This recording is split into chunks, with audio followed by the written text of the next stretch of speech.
Hello everybody and welcome to episode 30 of Chai with Rai. We are 30 episodes in. Hope you're having a swell day, hope you're having a great week, and sending you all lots of love.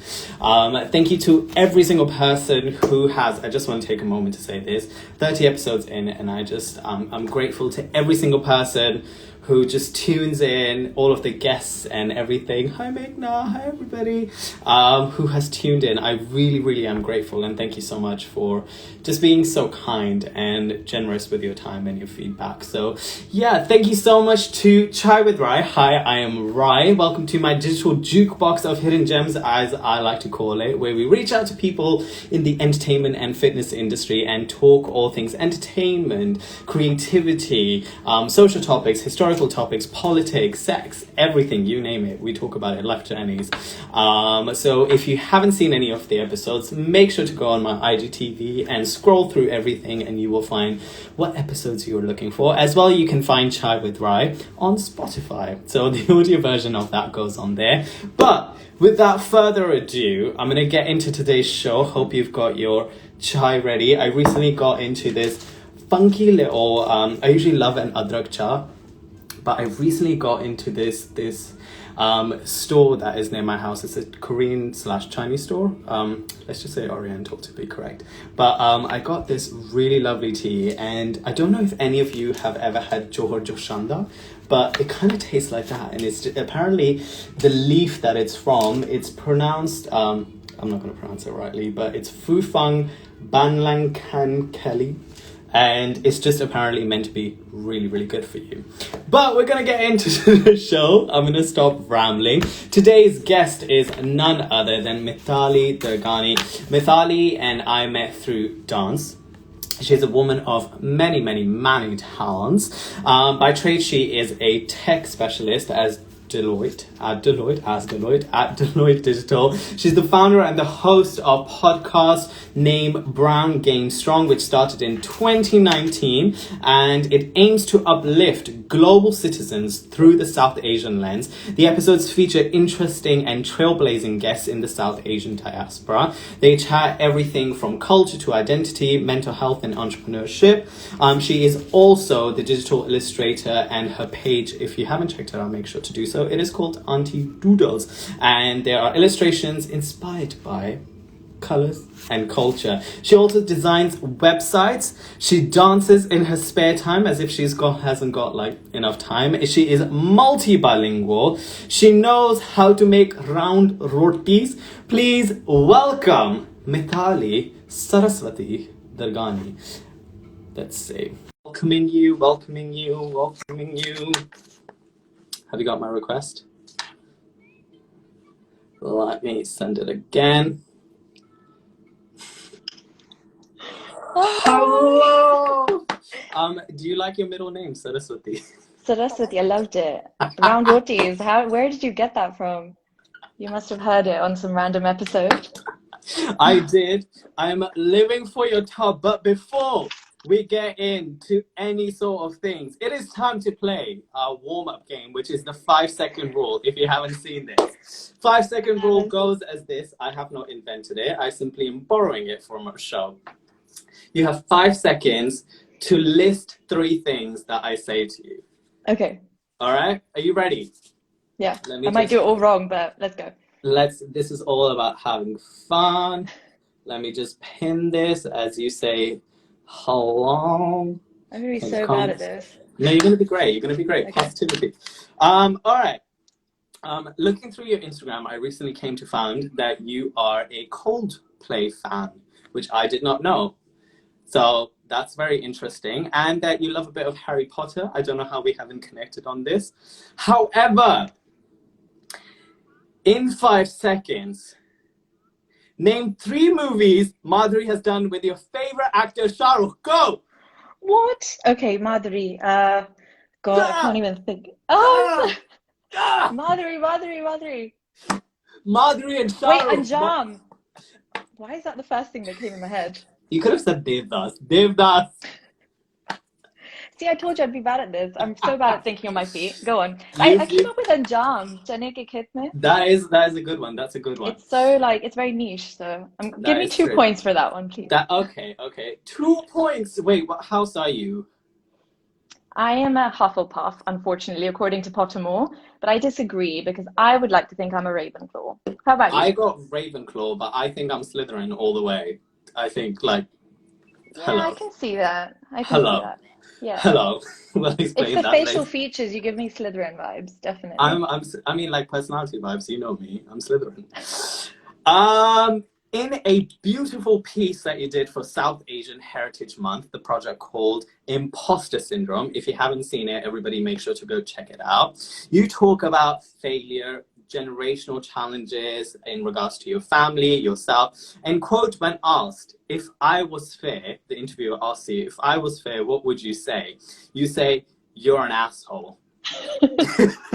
With that in mind, list 3 songs one should listen to when stuck in a hole, metaphorically. Go. Um, Dil Se, Sky Full of Stars, and Crazy in Love. Okay, wait, I have never heard that last one. What's Cra Cradle in Love by?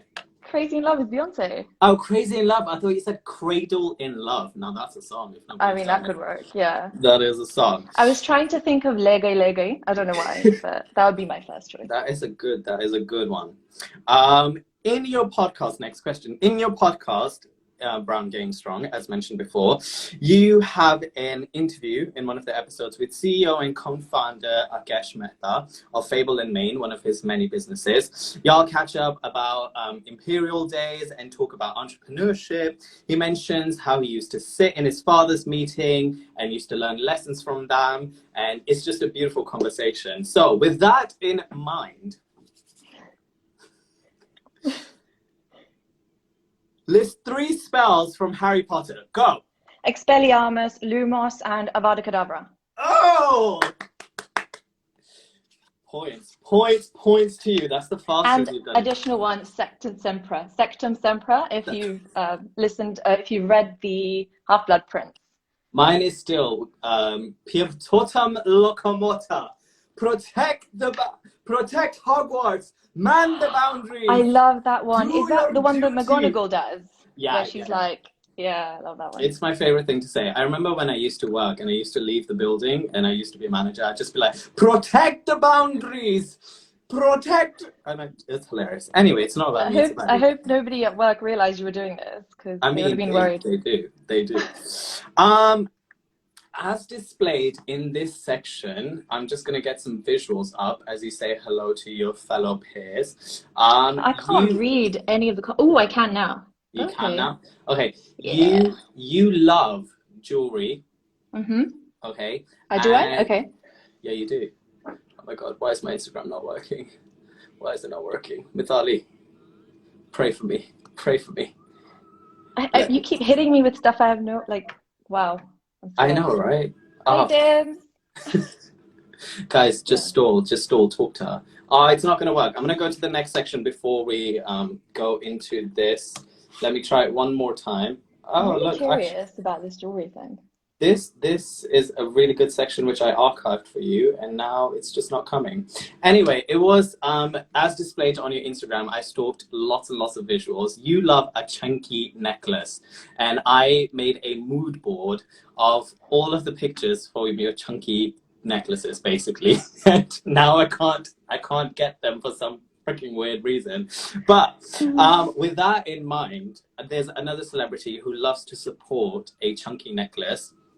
So, sing 3 songs about heart, or with the word heart, or dil, as Shakira. Go. Oh my God, I do not sing. In English? Dude! My heart will go on. As Shakira. Like one of Shakira's songs. I'm very confused. No, I did not understand the assignment. Just the assignment is you are Shakira and you're singing 3 songs about heart or with the word heart. And it can be dil as well, so it can be a Bollywood song. Just give me a little rendition of your impression of Shakira. Okay. Can you give me a song? I can't even think of a song with Bill in it. Uh, somebody just wrote, Do it to the tune of Waka Waka. tum dil dhadak mein? Can we skip this assignment? This is mortifying. You can sing Dilber. Sing Dilber as Shakira. Try that. Oh no!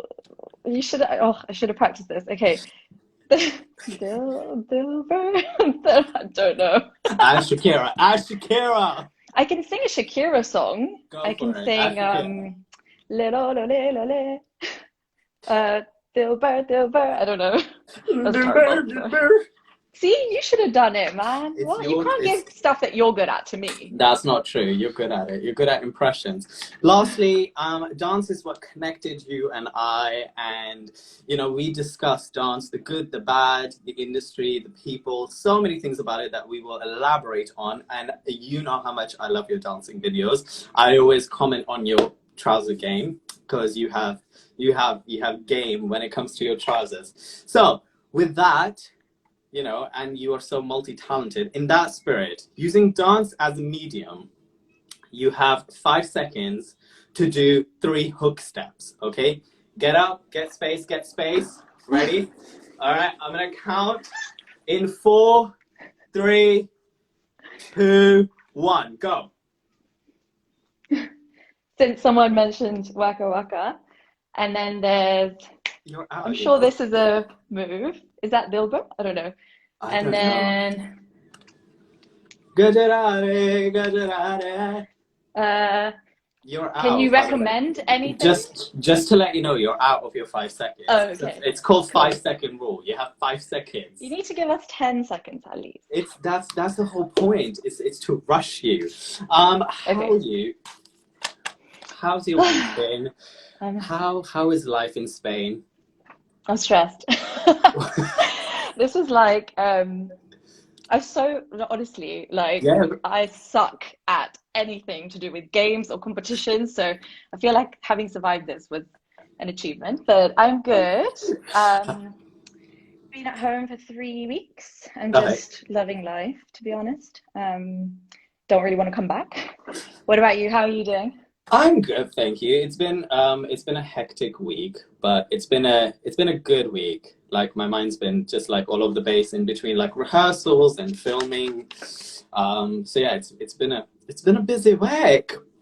And that's all I have to say. Now, my first question to you is that you and I have known each other through thick and thin, short hair or big hair, facial hair or no hair. So in that question in mind, I met you, I think, when you had long ass hair.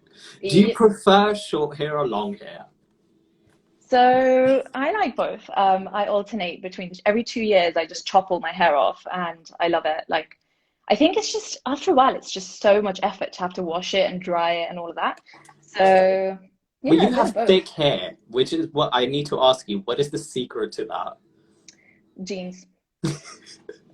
Jeans, mum's dal, roti. I don't know. Do you oil? So over lockdown, I did. And actually, I mean, obviously I'm going to plug this, but Akash sent me one of his oils for Fable in Maine, and I have been using that actually. And I don't know, is it weird to say? I've not noticed it doing anything to my hair, but it smells bomb. It smells amazing. So other than that, I just put normal coconut oil in my hair, to be honest. I'm here with that. I haven't still tried Fable in Maine. I feel like Fable in Maine is the new Vatica of the South Asian community, or the new Amla oil. It's like the elevated, like elite, bougie kind of Amla. Yeah.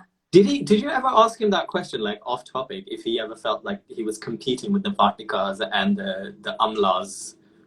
I don't know if it came up, but I'm pretty sure that they are kind of trying to address like a new market. They're trying to bring like Desi rituals to the West, so basically to white people. And I mean, Vatica is not very common among non-Desis anyway. So yeah, I think he's targeting a new market. But having said that, there is no competition because Vatica is the OG, and so is Parachute. Parachute was my childhood. That is a good one. And then another thing that I didn't write to you in the pre-interview is basically, firstly, thank you for being my 30th guest. Congrats, right? You're doing so well, honestly. Thank you. So are you, which we're going to get into. And secondly, you're my plug-in to the Sindhi community because you know how obsessed I am.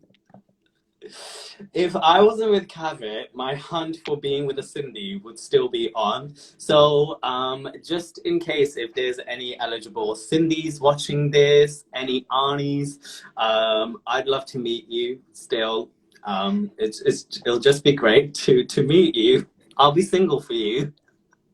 I feel like, right, I don't know what this obsession is with Sindhi people because, like, I don't see it personally, and no offense to anyone. There's no broke Sindhi. I need to meet a broke Sindhi. There are. They just you just wouldn't realize.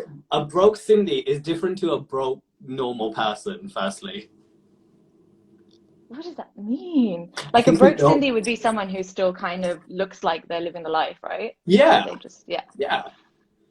Yeah. I mean, I know too much about the Sindhi community, so I can give you the other side of the story. But yeah, if that's your jam, right, I will introduce you. I am the auntie that apparently knows everyone, so I will. I'm here for that. For those of you who do not know, quickly in a minute or so, explain to us Sindhis and how wonderful you are and what Sindhi people are and why I love them so much. So, okay, in my limited knowledge, I can explain that Sindhis are basically, we used to be refugees. So our grandparents and like 2 generations above us, they used to live in Sindh, which is now in Pakistan. And so during the partition, because we were Hindus, we got kicked out. And then, you know, all of the gruesome stuff kind of happened while everyone was migrating over.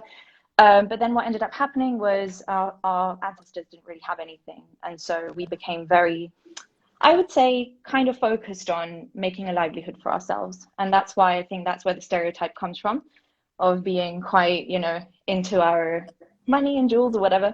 And that's because that's just, you know, what we hustled for at the time. And, you know, 2 generations down, I can definitely say that not all of us have that mindset, probably, but we still perpetuate the stereotypes and still laugh about them. A lot of people do still, you know, are still kind of living that lifestyle. But you and I both know some people. You and I both know some people who live that lifestyle. Defo, and love to see it. But yeah, so that's kind of what Sindhis are, and we have our own food and our own language, Sindhi, which not many of us speak, unfortunately. So it is actually a dying culture and a dying language. When you write it, it looks kind of like Urdu. So yeah, fun fact, I guess. Do you speak Sindhi, right? I do not. I will say random phrases and think I'm really funny. So now that I've been home, I've actually been speaking in Sindhi a lot. And my parents are just like, what has happened to you? Because in my family, we speak Hindi. Yeah. But my grandma keeps like WhatsApping me videos about how Sindhi culture and like it's dying and we have to learn the language. So yeah, she's cool that way. I love I don't know if I've ever told you this. When I lived in Pakistan, I visited Sindh. Really? I've never visited Sindh, so you're doing better than me. I mean, hey, come over. I'll give you it's called a Shanakhti card. You get it when you've lived there. And I basically don't need to ever apply for visa for visitation. If I wanted to go tomorrow, I can go. But that has also hindered me. Every time I've gone to the States or go to foreign countries, that shit always flags up. I was going to say, because I have a PIO card, which is basically like, I used to live in India. So yeah. I don't know if they'll let me into Pakistan, but hopefully one day. Hopefully one day. I know you and I have talked about this, that some people have problems if they're Muslim or they're Pakistani or descent going into India, especially currently, politically with everything. Yeah. I can't speak for the Pakistan side because I haven't heard anything, but I'd assume maybe it'd be the same. Yeah, I think it's both ways. But I was going to say, did you go because you were in the hunt for a partner? No, I did not even know about Sindhis and the power that Sindhis held until I moved to this country. I basically went because my auntie married into a Sindhi, a Pakistani Sindhi, and they were loaded as hell. So we used to live with our auntie, and then we just visited like the extended family from that side. So they own like crops and farms and like it was like a palace walking into one of my extended, like, Yeah, you should go to a wedding. Go to a Sindhi wedding. It will absolutely blow your mind, and everything else will just not compare. Well, Mithali, when you get married, Yeah, we'll have to see about whether I'm going to do a big fat wedding, but I think I'm oscillating between not wanting one and wanting a massive one. I think we all do. So we'll well, see where my head's at the time. you and Asha talk about it in your podcast. I would just like it where maybe you have like a small intimate wedding, right? And then maybe you just have like a party because that's what people want at the end of the day. So have your wedding, get your house, you know, and a couple years later or maybe a year later to celebrate everything, you do a party. Yeah, to celebrate, like, I don't know, surviving 2 years or whatever. There you go. There you go. Well, let's get into our chai with Rai, deep, meaningful conversations. So yeah, are you ready? I think the worst is over after that 5 second rapid fire, so I'm ready. You're so fine. As I talked about, you have ventures outside of your tech consulting job, which is Aunty Doodles and Brown Game Strong. I want to know, since you started this venture, did you start both, by the way, in 2019, around the same time, right? Did I start which one? Sorry? Brown Gang Strong was in 2019, and Yes. then shortly after Aunty Doodles followed, or Aunty was before? Aunty Doodles was in lockdown, so it was June last year, 2020. I want to ask you, since you've started both of them to now venturing into them, what would you say you've learned about yourself? So much. I think before I started them, I'm really grateful to Brown Game Strong, to be honest. I'm really grateful that everything aligned at the time and that, Asha and I did it together. Because if it was just me, there's no way I would have started something like that. Because I just didn't have the courage.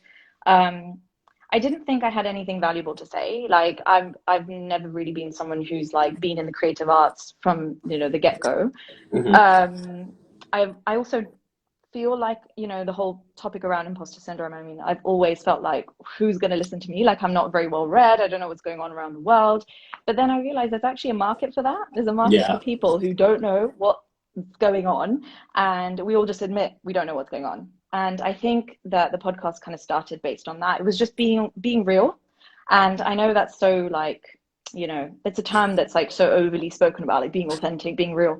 But genuinely, that's where it came from. And when I met Asha at the time, we kind of just like aligned on so many things. And it was that typical, like, oh my God, our conversations are so interesting. Let's start a podcast. How did you two meet? Sorry to interrupt your thought. We met on Instagram. We were just Insta friends, like fangirling on each other. And then, it just kind of was born from that. And I'm so grateful that it was like a kind of dual effort at the time. Because honestly, there's no way I would have done it. And I think it eased me into it. And then Aunty Doodles kind of was a completely separate thing. I did not expect to start a new page for it or anything. It was just, I'd always been really intrigued by art. And there are quite a few artists out there that I really admire that have been doing digital art for a while, especially in the South Asian community, like Babu the Painter, Hate Copy, and then ZHK Designs, who was on the podcast as well. I was totally screaming and fangirling when she was on. But these are people who kind of have pioneered in that space, and they're so talented just naturally. And I would never consider myself an artist. I would just say I illustrate, and I've taught myself how to do it, and anyone can if I can. And so it's kind of very much that thing of like, I'm just dipping my toe here and there. And what I learned from these two ventures was literally, like people are supportive, and there will always be people who really back you. And you really find out who those people are, who are always cheering you on. And it's so lovely. I mean, we always talk about, you'll find out the haters, you'll find out everyone who like really secretly hates you. But you also, on the flip side, find out people who secretly admire you or like, really follow your journey. And I try to see the positive in it now. It just taught me that I can start something if I really want to. And you don't need, years and years of training and experience. Obviously, that all adds up. And I think there's a space and a niche for that as well. But if you are really interested in something, just go for it, start it, shout about it, like tell the world that this is what you're starting. And, I cringe every single time I advertise something that I've worked on this page, Oh, because there's okay. a lot of friends here, and there's people that, you know, obviously I've known through walks of life, through uni or whatever. I'm just like, they must think I'm crazy. Like they must think, what the hell is she like talking about South Asian like experience so much? Like get over it. But I feel passionately about it. It was my experience and it was how I grew up. And so, you know, I think that's kind of turned into these channels of expression. And I think everyone has some form of creativity in them. We just have to kind of tap into it. You talk a lot, I think, even when I go out on walks with you and when we meet for like food and things like that, we talk a lot about mental health. So I think, I know it's a personal question to ask, but it just popped into my head, which is like, how are you in that sort of aspect today? Like, where do you sit? Obviously, everybody has insecurity. We're all a work in progress. Every day, you know, is not a battle, but yeah, we're working in progress. So how do you sit into that space today? And then I'm gonna get into dance because dance was the one thing that connected to us. So yeah, if you could answer firstly where you sit in that today. I think everybody has mental health, and if they didn't, then after COVID, they definitely have experienced it in some form. And I've definitely had my ups and downs with it. Right now, I'm in a very good space. I did therapy at the start of the year. I'm super open about it as well because I feel like it's so like key that we Mm, don't kind of hush hush about it if we can, if true. we are comfortable talking about it. Obviously, if we're not comfortable, that's fine. But I honestly have, I think now I'm in a space where obviously I'm really like fortunate that I've taken measures to take myself out of certain situations that were triggering me, Mm, which like late 2020, I was in such a bad place and I just kind of made decisions for myself, you know, to take breaks, and I've taken a longer break this year from just the stresses of life and work, and it's been so important for me. And so right now, obviously, I'm just completely numb. I don't feel anxious. I don't feel anything. I feel great. I wake up every yeah. morning and I'm just like, the world is a beautiful place. Obviously, it's not every single day, but it's a journey. It's a work in progress, and I think what's really important is just trying to recognize it when it happens. You know, when you're in a dark place and Yeah. letting yourself feel it for a little bit, Hmm. maybe telling someone about it if you feel comfortable, someone that you Yeah. trust. So important. Like I think it's just really important to have those pillars in your life that you know won't judge you and that you can just go to when you're feeling really dark. Yeah. um and then therapy, like if you know, if you have the financial means to do it, then I think everybody could benefit from speaking to a professional. I don't think you have to be in a bad space mentally.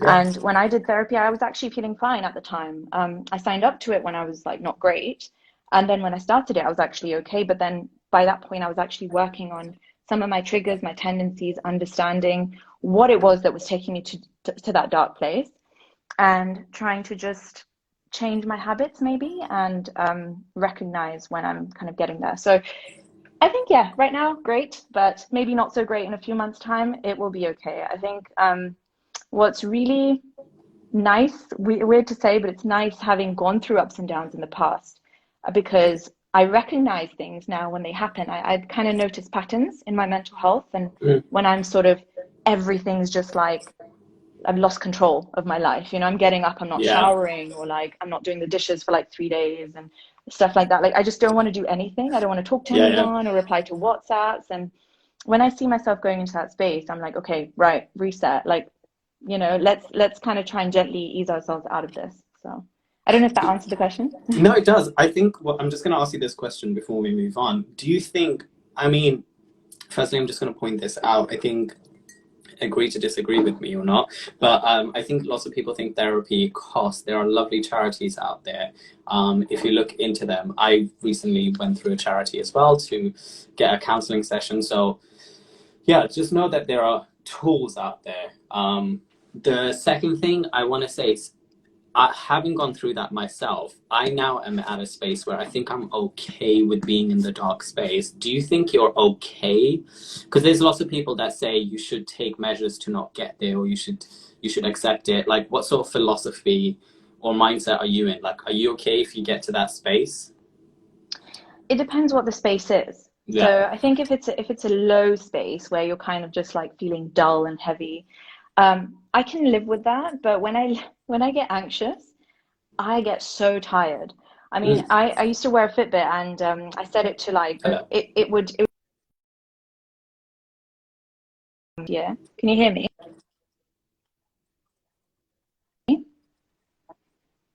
Yeah. Yeah, I can hear you. It's better now. Okay. So it would basically like buzz every time my heart rate had gone up for 30 minutes. And I remember I'd had a really stressful day at work, and my Fitbit started buzzing, and I'd been the whole day, but it was buzzing. It was like, "Oh, congrats, you're Yeah. exercising." I'm like, "No, I'm not. I'm anxious." Like, it was really just horrific, and I quite like the feeling. Hello? But oh, Yeah. sorry, am I cutting up? No, you're so Uh, fine. You're so fine. okay, but yeah, that's basically I don't it. think, So I yeah. get tired when I'm anxious, so I don't like it. Let's, no, I completely understand you. Let's switch gears and let's talk about dance. The thing Yeah. that brings us joy and the thing that stresses us out. Do you remember where we first met? I asked you this question. I want to say it's at a workshop. I know how we met. Do you want me to tell everyone? I think we met either at a B-Funk workshop or at a Chase workshop, and We either of those workshops, I don't think I made a good impression because I don't make first good impressions. I'm a dick. I'm a I complete dick. didn't like you. I didn't like you, Ryan. And I You're generally fine. like people. I try to. Basically, what happened was, you were running that workshop through Absolute, and Yeah. I turned up and like didn't know anyone. It was quite nice, but I obviously like we were about to enter the studio, and I introduced myself, and I was like, "Hey, I'm Mitali." You're like, "Hey, cool." 2 seconds later, Chase walks in, and you're like, "Hey, Chase," and then you like introduced him to everybody. And then when you came around to me, you were like, "Oh, I don't know who she is." And I was like, "I'm Mitali. I just met you 2 seconds ago." Like, this guy's a dick. And then since then, we've just become friends. I don't know. I guess that's how the best friendships happen, right? You just Yeah. hate each other or Um, don't know who the person is in your case. I mean, true. To be honest with you, I know you interviewed Nisha, and I was a dick to Nisha the first time I met Nisha. So if you ever ask her, like, I was a literal complete dick to her. So that is, I think that's one thing that the dance industry does. Like it makes you sometimes when you get into companies, there's this mindset that is set that you're the best product out there. So if you look to this person, like this person is like this, or their company represents this, or if you meet a dancer outside, this is that. So I definitely had to work through that. But we're going to talk about dance. Firstly, tell me this: how is your relationship with dance today? Okay, I love this question because I think dance is just, it's my meditation. And I always say this, it sounds really woo-woo, but genuinely, like, there are very few things in life that really get me in a state where I'm completely in the present. And, I spoke about how, like, I was in a really low place last year. I read this book called The Power of Now, and, I'm sure some people have heard of it. Also very cliche, but genuinely, it changed my life. And normally these books don't. But this one, because it just kept hammering in my head that you have, like, it's only the present that exists. The past does not exist. The future does not exist. It's just right now. And none of Yeah, us live in the present, like hardly ever, unless yeah, you're, I don't know, doing some kind of high adrenaline junkie kind of sport, and then you're living the present. Or if true. you're dancing. So for me, that's what dance is. It just puts me in a space where I can't feel anything negative. I can't see the past or the future. I'm just there doing that thing. And honestly, you know this probably even better than I do. Like, so, sometimes in class environments when you're dancing, it's not fun, right? You're kind of like really on edge, like, oh, I look so stupid. Look at that person, they're smashing it, blah blah. But when you're doing that dance for the 30 seconds, you're not thinking about anything. You're just doing it. You're focusing, and you're like, I want to just live in the moment. So I think my Sasha Fierce comes out when I dance, and sometimes I look really stupid, and that's why I would say, like, people probably like think like, what the hell is she doing? But actually, I'm living. So joke's on you. Let's quickly get, because I don't know your other than is Imperial how you started and then you slowly got into it, or you were dancing prior to, because I know in Sindhi balls, like having assisted in one of the Sindhi balls, that is a massive thing of the community. So like just quickly, like briefly walk me through your journey. I know you did Kathak intensives as well, and you've done like heels stuff, and you regularly trying to go as many classes as you can. But yeah, let's just quickly talk about your dance journey. Okay, so as every Sindhi kid, I started off by dancing in Diwali balls. And so once a year, we would make this massive, it would be like the biggest deal in the world. You'd start rehearsing a month before, you'd like go get all your outfits and like jewelry and everything. It was like a whole thing. You were like so proud of it. Nobody's watching the actual They're a performance because you're just like, production. Cindy balls are a production. they are. They are production. They are, but people are generally bored during them. Like they're not great. Like the actual like talent. I mean, obviously we're kids, so you know it's fine. But obviously everybody walks on stage thinking they're like the bee's knees. They're like, oh yes, I'm going on, and you're like 5 years old and like basically just like wiggling your arms around a bit. So that was my experience, and I loved it. So I did a few of those, and then I used to dance in my room, and I remember I'd shut the blinds, I'd shut my door, and I'd just like put like I think it was Dil Do Pagal Hai, and like very clearly remember it was like Dholna, it was Le Gai Le Gai. I used to dance to those. I think I just had that one cassette that just kept playing. And so I just lived my best life, you know. I thought I was Karishma. And I'd honestly like never thought that I'd end up doing the things I do now. Never thought I'd have the opportunity to. But then I moved to London and discovered like Bollywood dance, Bhangra, started competing in that. I wasn't great at it, but I loved it. And like that's all that mattered, you know. And there were people that genuinely blew my mind that some of the people who were in the same team as me had been like training since they were like 5 because they'd grown up in the UK and they'd had these opportunities, whereas I was kind of just like this bedroom dancer that's just like there, you know, like just thinking like whatever, what am I even doing here? And then when I had a bit of a break after that. I had to leave the Bhangra team because it was taking a toll on my uni studies. Okay. I would have failed my degree if I had continued that. So I had to stop, and it broke my heart because I knew if I'd done that extra year, I would have gotten a lot better. But I just knew what I had to do, and I was like, you know, my degree is the reason I'm here. So I think dance was always like, it was never like number one priority. Whereas I saw other people really making it work. They would make everything work around the dancing. And then I joined a company when I started working, and that was a very interesting experience because it was very, very, I mean, I'm not going to name any names, but it was hardcore.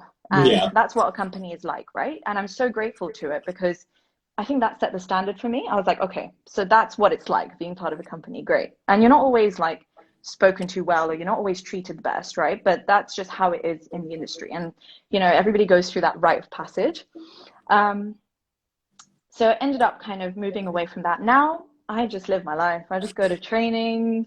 You know, I take loads of classes. I do whatever I want, and I love it. And funny that you mentioned Kathak. So I did a course of 10 weeks with Sushma Didi, and she is so lovely, but I was completely out of place. All the other girls were like rocking up with their Kathak outfits and like really, they'd been training for a while. Whereas I'm there just like learning the basic, you know, what are they called? So like you do like the tals as well. And all of that. So I started by learning that, and it was so basic. I never went back to it, but I'd love to. I think that's what I'm lacking. I'm lacking some sort of like foundation still. But having said that, I mean, I've done heels recently. I've been like doing Bollywood for a while, which is not really like its own style. It's a mishmash, but basically just following my heart. And yeah, that's my journey. I think we're going to talk about this space. Actually, just talk about it now. You and I have had this conversation about there are three. I'd say two types of artists or dancers in the South Asian space, especially within the UK, that I have been exposed to. One are like people who like are just working in the industry, right? And then there are some who sit into this gray space, who have full-time jobs, studied something else, and then do have careers in dance. Some who are teachers, some who are choreographers, some who are dancers within companies, some who are just freelance dancers. I used to be very, very weirded by that, and you and I have conversations about it, and I think you've helped me immensely see that side. But what would you say are the pros and cons of those dancers that sit into that gray space? And some of those dancers, if I'm correct in saying, don't have a foundational or a discipline in South Asian fundamentals, be it classical or folk. And I ask this from pretty much all of the dance people or people who have experience in dance.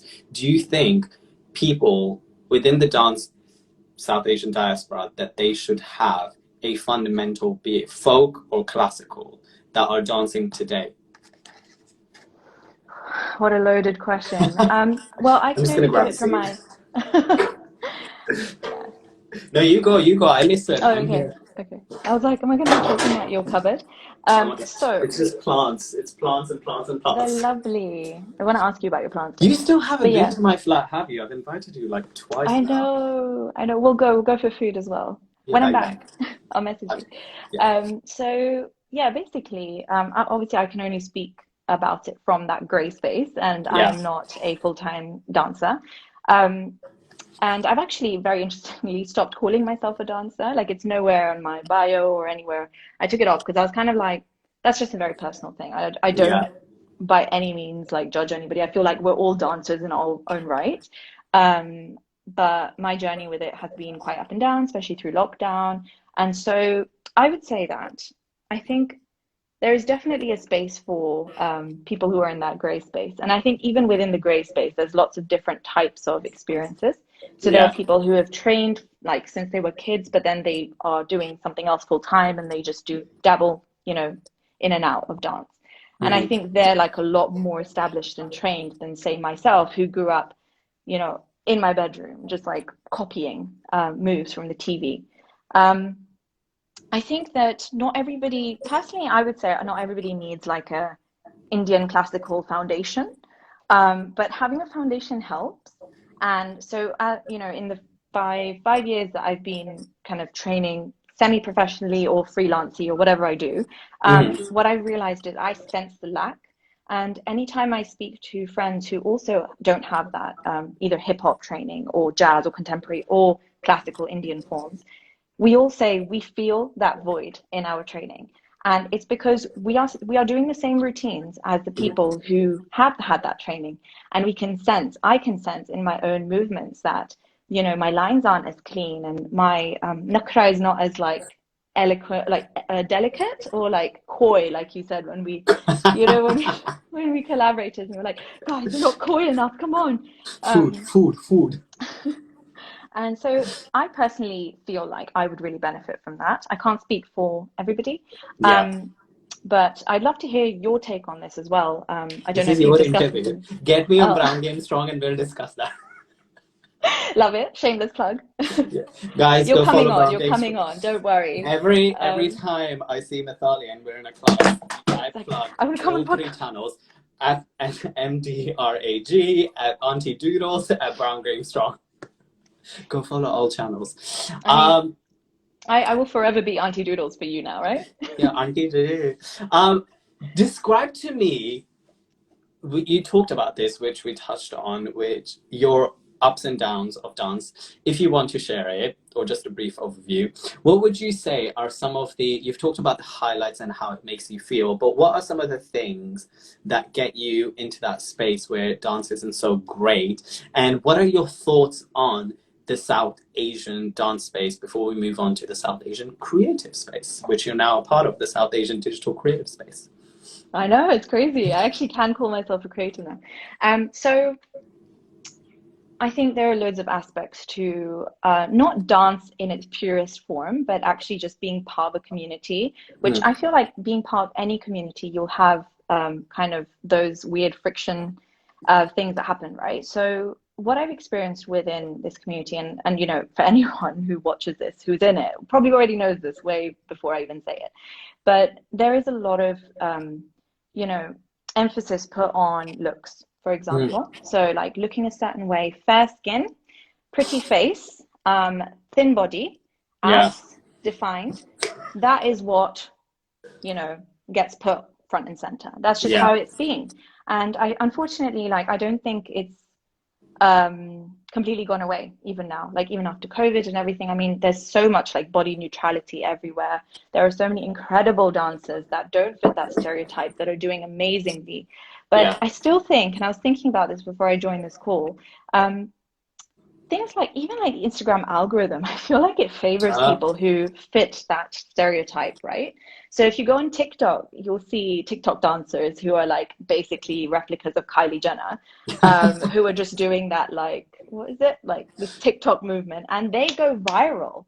And there's such a science to like virality as well. Like it's actually in statistics, it all explains how things go viral. And it's because certain things are just pleasing to the eye. So it doesn't matter how well you dance technically, how clean your moves are, you know, how many years you've been training for. If you look good, you will get popular. And it's really sad that this is kind of the world that we're in now.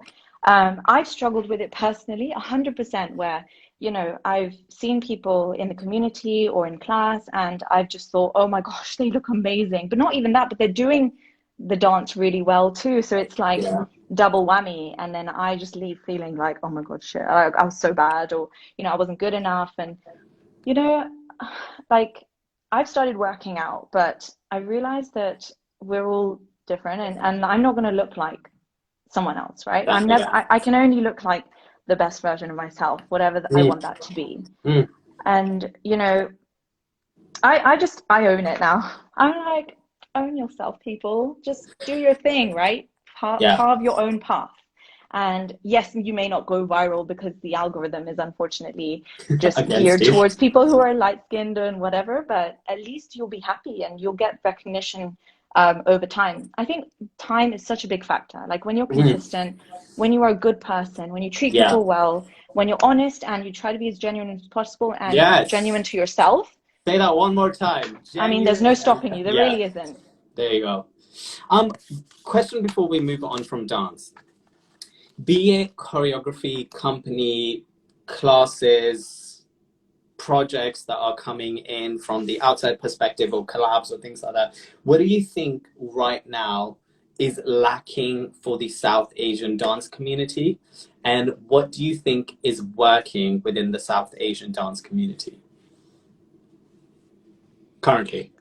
I think what's lacking a little bit is it's equality. It's giving everybody a fair chance. And I feel like even now we're in a space where if you're already quite popular, if you're already quite famous, people want to work with you. You know, if you put out loads of content, people are like, damn, this person's good. I have friends who are incredible dancers who don't put out very much content. And I've known them for years, and I'm just like the perception is so skewed, you know. It's just like they're not getting the same opportunities. Or again, going back to like the physique, maybe like certain people don't fit that like exact cookie cutter shape, and so they're not getting the opportunities. And I think there's a lot of conversation about collaboration, which I agree is happening. It's getting better. But I still think people aren't 100% keen to collaborate very genuinely, even now. I don't know. It's something I felt where people aren't, you know, like I said, like not giving everybody a fair chance or not noticing everyone. It's always like the same names that keep coming up. It's the same people, and it's generally people who are already quite out there. And maybe there's loads of reasons as to why that is. And, you know, they are obviously amazing, but it's just, I don't see that playing field being even. And what's become even harder after COVID is the fact that now suddenly, like, we know, you know, dancers across the Atlantic. We know like all the dancers in America. We know the dancers in India. So it's suddenly like, wow, like, am I even going to stand out ever? Like, am I ever going to do something that's worth watching? Because there are people who are so amazing, and, you know, like all the attention is on them. So I think whenever I'm trying to think about putting out a new piece of content, I've had, you know, the concept in my mind to create a project solo, which I keep putting off because I'm just like, it's going to be shit. It's going to be shit. But I'm like, no, I just need to do it. Like, I just need to, it doesn't have to be perfect because done is better than perfect. Cliché as that sounds. But yeah, and what is good about the community, I would say, is that it is getting there. I think there's a lot more collaboration now than there was probably 5 years ago. I think I'm seeing a lot of collaboration among companies now, which, you know, I think on the surface seems like a really great idea, and it's something I've not seen done before as much. So Yeah, and people generally are like a lot nicer. I don't know, like everyone's really nice in the community, at least like when you talk to them. Yes. People are quite supportive and stuff. So I just think it's like it's a work in progress. We could always be better. Let's hold that thought and let's move on to Brown Game Strong. Now, it came around in 2019. You and Asha started it. Then I love, by the way, the single episode, which is like an update. I was like, it was an agreed between Asha and I, by the way. let's just start quickly. By the way, are you stretched for time? Because then I'll start editing the show and I'll start stopping, because like I always say, Instagram allows 4 hours. I'm not gonna do 4 hours, but like just if you feel like you have only like a little bit more left, just do this and I'll start editing. Okay. Yeah, just give me like a 30-minute warning. That's all I'll say. Okay, you got a 30-minute warning now. But then we can I have to have dinner. मुझे भूख लग रही है. Yeah, anyway. मुझे भी भूख लग रही है. I haven't eaten. God. Okay, then I'm an hour ahead of you, by the way, so I get the benefit of the doubt. Mitali, you have to do this. Okay, well then what I'll do is I'll just quickly ask about Brown Game Strong and Aunty Doodles, and then we'll just go into games. And then I wanted to have a deep, meaningful conversation, but I guess that won't be happening. Can we not skip the games and go on to the DMC, please? No, you have to play games. Okay, fine. Let's talk about Brown Game Strong. Where does the name come from? Because I couldn't like hear where the name came from. And how are you finding the change now? Because you haven't talked about it. How are you finding, since it's been a while since Asha hasn't been a part of the show, but like, yeah, how are you finding it now? How was it when you started it? All of that jazz, and then we're going to get into the creative digital space. All right, so Brown Game Strong we were brainstorming at the time, and we were just like, playing around with words. We were both brown. We were both brown, yeah. So we had to put brown in it, right? I mean, I've had my my ups and downs with the word brown, and I've definitely thought back to it now and thinking, I wish I could just change it all now, because I don't really want to focus just on brown or like the color brown. But at the time, it was a play on words on eyebrows. So you know how you have brow game strong? So we just were like, brown game strong. Like that works really well. And both of us have relatively thick eyebrows. So you're just like, we kind of used that and capitalized on it. Now brown game strong. Hence this picture. This is my signature. It looks ridiculous, but it's become my signature even in dance videos. It looks great. I'm here for it. I have no idea what it is. So now what Brown Game Strong means, and I always ask all my guests this, it's what you have strong game in. So I bring on people who have just strong game in stuff like we all do, and they just happen to be part of the Desi community abroad. So it is focused on the diaspora, but there are listeners in India too, and we try to kind of just bring about new experiences, because what I found, and I think this answers one of your questions, so at the start the podcast was very much just two gals just chatting, talking about body hair and all the stuff that I love the waxing situation. I was here for it. And then the aunties waxing, judging, and like body image, all of it. I mean, I have a muchi right now. I don't know if you can see, but yeah, it's great. I love it. Love my life. I actually embrace the hairiness now. But I mean, we had hair in parts of your body you're not, I mean, it's not socially acceptable in Spain to have hair, like all over your back. And I've heard, yeah, I had hair on my back. I had to wax it. Okay, funny story. So I would go to a waxing lady here in Spain, and I'd get my back done. And on the receipt, it says men's back wax, because they don't even have it as an option for women. Like, that's how bad it was. I was traumatized. But anyway, I embrace it now, and I don't even care. Yeah, exactly. I got a men's. Evil. That is evil. This was like 10, 15 years ago. Things have changed now a little bit, I'd like to think. So yeah, we had conversations about just everything. But what we realized was, I think we got in there at the right time, because there were a couple of podcasts out there talking about this stuff already, and they were very well established. I mean, no, this was like 2 years ago in the South Asian community, and talking about these issues. There were a couple that were really well established, and I didn't see very much in the UK. And so I was kind of just like, yeah, let's go for it. And then lockdown happened and it all blew up. And so at the same time, Asha then said she'd like to focus on her modeling more, and because she's full-time, you know, self-employed. And it's different, right? When it comes to obviously thinking about making money and stuff, because we weren't making very much money with the podcast, whereas I didn't have to worry about it because I had my salary. And so for her, it made sense to kind of step back. And so then I had a choice of whether to just let it, you know, end there and then, and we just have our 6 or 7 episodes and that's it, or we could give it a new identity. And both of us agreed that it would be a good idea to give it a new identity. And I'd already had some practice with editing and stuff, so I was kind of like, okay, I can maybe take this forward. Oh my gosh, I was terrified, right? If I tell you like how terrified I was. I mean, a podcast is a lot of work, and you know this. You right? plug it. What is it that you anchor what every episode, guys? Anchor FM, yeah. So actually, it's a little snippet that I get paid for every episode. Sometimes every time someone listens to that bit, it's like the tiniest amount of money. But yeah, so yeah, Anchor's really good for anyone who wants to start one. But I think I was just like, what am I going to say that people are going to want to listen to? It was that whole thing again of like, I'm just one of the people, like I'm not special in any way.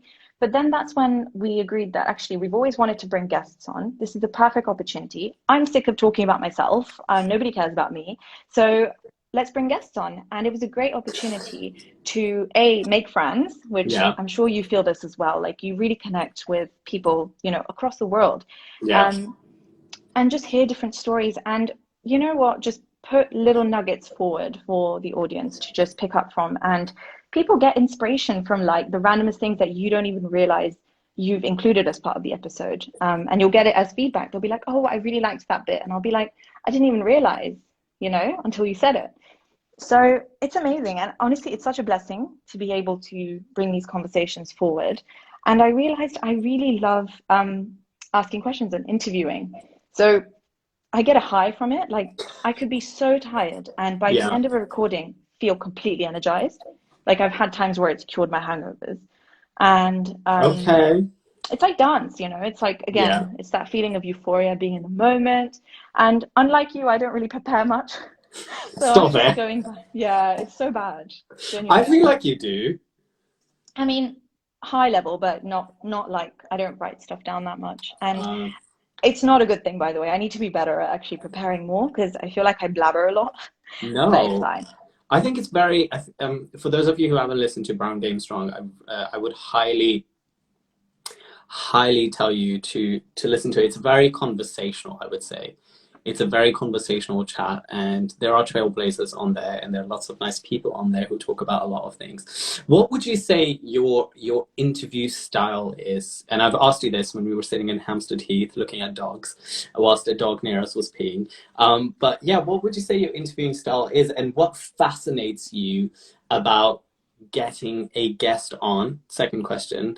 And thirdly, actually no, third question I'll come about, because I really want to talk about logistics of running a show, a podcast, where you have to get people on and constantly sometimes being told no, or being compared to certain shows and things like that. So we'll talk about that in a bit. But yeah, let's talk about the first two. Okay, what is my podcasting style? So I think, like you said, it's very conversational. It's very feeling based. So I'll just constantly say things like, oh, you know what, but I really feel like blah, blah, blah. And I think I thrive with that because I am a very emotional person, and I would say that I am quite an empath. So I can kind of connect with how the other person is feeling. And I think naturally I have had this feedback a few times where people are like, you ask good questions, like you're always listening to what I'm saying and kind of bouncing off that, the way that you're doing with me. Because I care, I guess, like I just naturally care about people feeling okay and comfortable. And so I think my style is just very emosh, like, yeah, feeling. Your style is very emosh. Emosh, yeah, we like it. We like it. It makes people feel stuff. Like one of my friends, she was having a pretty crap day at work, and she was like, "Oh, I just put your podcast on, and I felt better, like on the drive home from work." And I was like, "That is the nicest thing." Right? And you don't do it for that. Like I'm not there being like, I want to impact everybody's life, but I'm just doing it because I enjoy it, and I feel like I have the means to. Like I know how to edit episodes now and stuff, and so why wouldn't I? But having said that, I'm very, very sporadic. Like, I'm not consistent with my podcast at all because it's so much work, especially when you do it alone. So I've got help now a little bit with like creating the artwork for the posts, like the Insta posts and stuff. So I recommend don't always try and do everything by yourself because unless you you're just lose your Zoe, mind. who doesn't want an intern and she wants to do everything herself, because she's all I about mean, that. that's the other thing, though. It's like having the means to. So right Yeah. now, I feel really fortunate that after COVID, I've been able to save an amount and I can actually invest a little bit back. Because when we started the podcast, all we spent was 50 quid and it was on the microphone and we split it between us two. And that was the only cost we had. And I think we had like a shoot done, like a professional shoot. Apart from that, it was free to create. And so, yeah, it's, I don't know, like, yeah, just make it work. However, whatever that looks like for you. A lot of the conversations are done over the phone though, and like on Zoom Yeah. and things like that. Is the natural evolution of the show going to be like in person, like attaining a studio and things like that? I'm assuming that would be the next goal, right? Oh my God, imagine the dream would be like being on like BBC or something and having my own show. Never say never. But I think it works really well now, just with regards to my lifestyle. I can fit it in anywhere. I don't need to worry about commuting. But also when you have a guest, in person, obviously you want to like make sure that they're getting food and water and all of that stuff. So it becomes a whole event. Yeah. And I don't think I'm quite there yet. I'm not fully ready to do it. And I don't really have like the equipment because right now I literally just I have a microphone, I have my headphones, my setup's really easy. And then obviously hiring a studio space. So then it would require a bit more of an investment. Yeah. And I mean, I have a whole other conversation about like how there's podcasters now who are loaded because they've just realized that podcasting is a great thing to do. Yeah. And they're investing tens of thousands of pounds on equipment. And our little baby podcast that runs on like no money is just like, oh my God, no one's going to listen to me.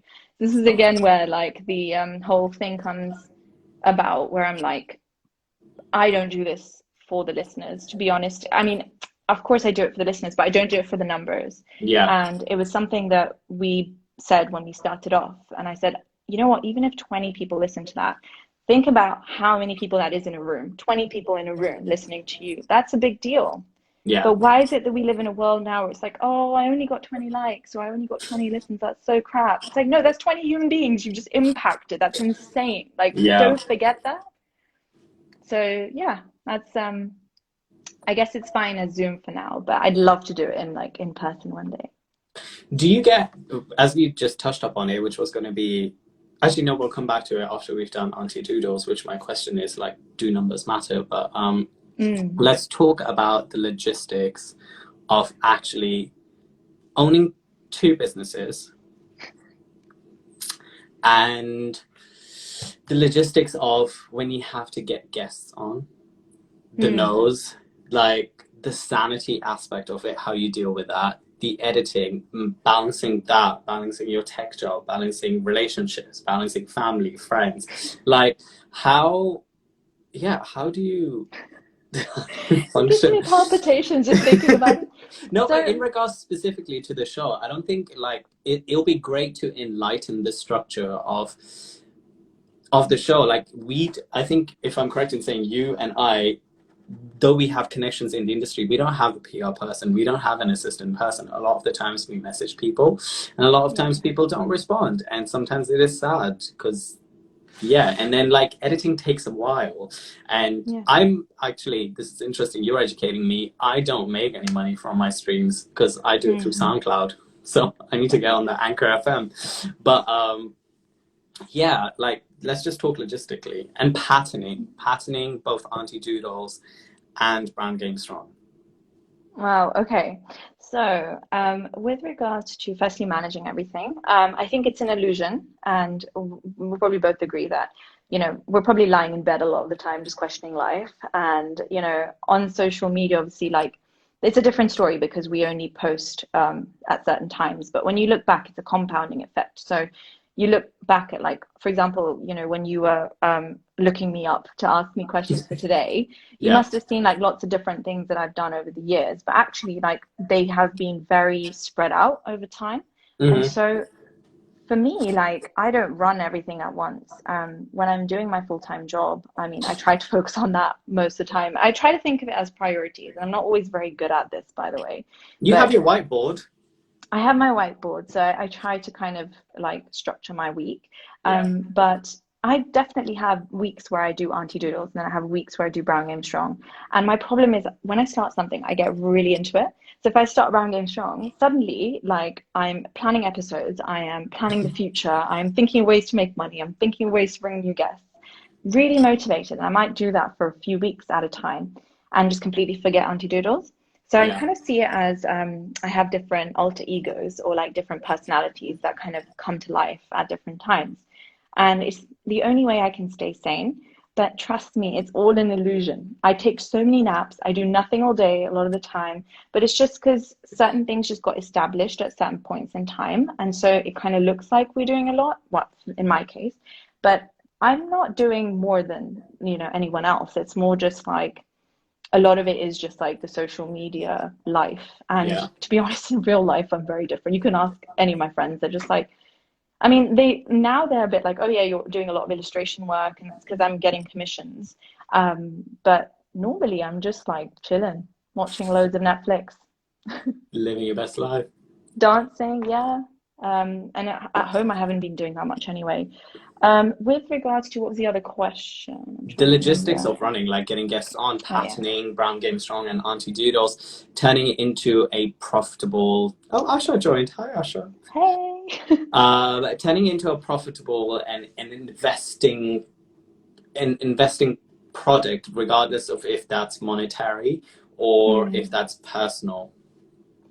Yeah, so with regards to managing, well, getting guests and stuff, I actually reached out to a lot of people when I knew I was going to be turning this into an interview podcast. I had 2 months where I just sat down and I went through kind of almost like the lead conversion process. So it was like, I had my leads, I had like the Yeah. list of people I wanted to reach out to. And I was very ambitious. Like I had people that there's no way I could have reached out to or would have even checked my DM. And then, but I just put it anyway because I was like, just be ambitious, whatever, like reach for the stars. But I had like a whole range of people. So it wasn't, for me, it wasn't like, oh, let me get all the people with big platforms or like people who are famous because I want the clout. Like it was never really about that because I don't know them in person. So it's like, it would be a lot more just kind of robotic or like a bit harder to have those conversations if if you don't already know them. So I actually reached out to a lot of people that I already was friends with or that I had met through the community. And what was really nice is over the years, having gone to loads of classes and stuff, I actually I used to speak to people in class and I'd like make friends, and just over time you get to know the community. And I've had times where people have been like, why the hell is she talking to everybody in the studio? Like, or who does she think she is? And I've had friends who thought this about me. Um, but I knew I was doing it because again, I do like to meet people and I do You care, do. even though I'm quite introverted and I like to shut myself off for days on end. But I do like having deep conversations with people. And so I was able to reach people that way. And I always knew I wanted to build a brand. Some way or another, I wanted to create something of my own. And I knew that eventually I would need people. I would need a community. I would need someone to help, like people to buy from me. Like at the time it was I want to build like a clothing brand, and that was my Yeah. aim 5 years ago that I wanted. And so I was like, I want to meet people so that when it comes to actually like trying to build that brand and market it, I'll have people who already know me who will, trust me. And so that thinking was already happening from years before. And so now, obviously, like I never knew I'd start a podcast, but when I did, I was like, okay, like there are these people that I could reach out to come on because they're really cool and they do all these awesome things. And that's the thing with being part of the creative space is also people are doing amazing things. Like people are incredible. Like it blows my mind sometimes to think about the fact that like I've met people in my life that are so cool. Mm. Um, so yeah, so it was very organic. And honestly, like the people that I already knew and I'd nurtured those relationships over time, they were the most responsive. They replied to me straight away. They were like, of course, like it sounds amazing. They've been always supportive, always like, sharing it and stuff. Not that I would be offended if they didn't. I have been offended in the past. We're all human. But yeah, so So that's been the best. And actually, like, reaching out to people I don't know has been a lot harder. And I can sense that the conversations have been a lot, like, it takes some time to get Yeah. into the rhythm of things. Having said that, I have always voice noted through DMs, because when you send a voice note with nothing else, chances are people will listen to it, because they'll be like, what's this? And I've had a lot of people reply through that who've not known me in the past. Over time, also the page has grown to a point now where people look at it and they think, oh, this is quite cool. Like, let's listen to the message or whatever. So I don't send emails, I just DM, and I'll just see what happens. And then I have an initial call with them, and it's like a proper podcast. Like, we talk for an hour about life, just get to know each other. And then by that point, they're already comfortable with my style of talking and stuff. So when we do the recording, I'm just like, dude, you have nothing to feel nervous about. So I try to make them feel comfortable at all stages. I see it as a lead process, and I've learned this from work, from consulting. You have, actually. You, as I know, since I used to work in Deloitte with you. Of course you did. Let's That's a whole other story. The best story ever for those of you who do not know. One day I will tell you. Let's talk about Aunty Doodles and how that came to be. Were you just literally one day doodling, and then you were like, oh, people call me Aunty, so I'm Aunty Doodles? So that's that. And then that's the first question. And the second question is, what do you personally prefer when it comes to Aunty Doodles? Because I think Brown Game Strongs and Aunty Doodles are, though they're very much you, but I don't know why, they're very different brands. And Aunty Doodles, you get commissioned work. Sometimes you do things out of passion, and I think it functions very differently to Brown Game Strong, if I'm correct in saying. Yeah. So, also, what do you prefer, commission work or doing things for just passion? Such a tough one. So I would definitely say I prefer doing things for passion, and that's because I do them for the love of doing them and being in the moment. Yeah. Commission work is, I mean, you could ask any digital artist, it's not fun. You know, oh, really? Yeah, it's not like, it's more fun creating something that you really want to create. Sometimes it's fun. People give you really nice photos and you're like, you know, I love the whole process of interacting with the customer.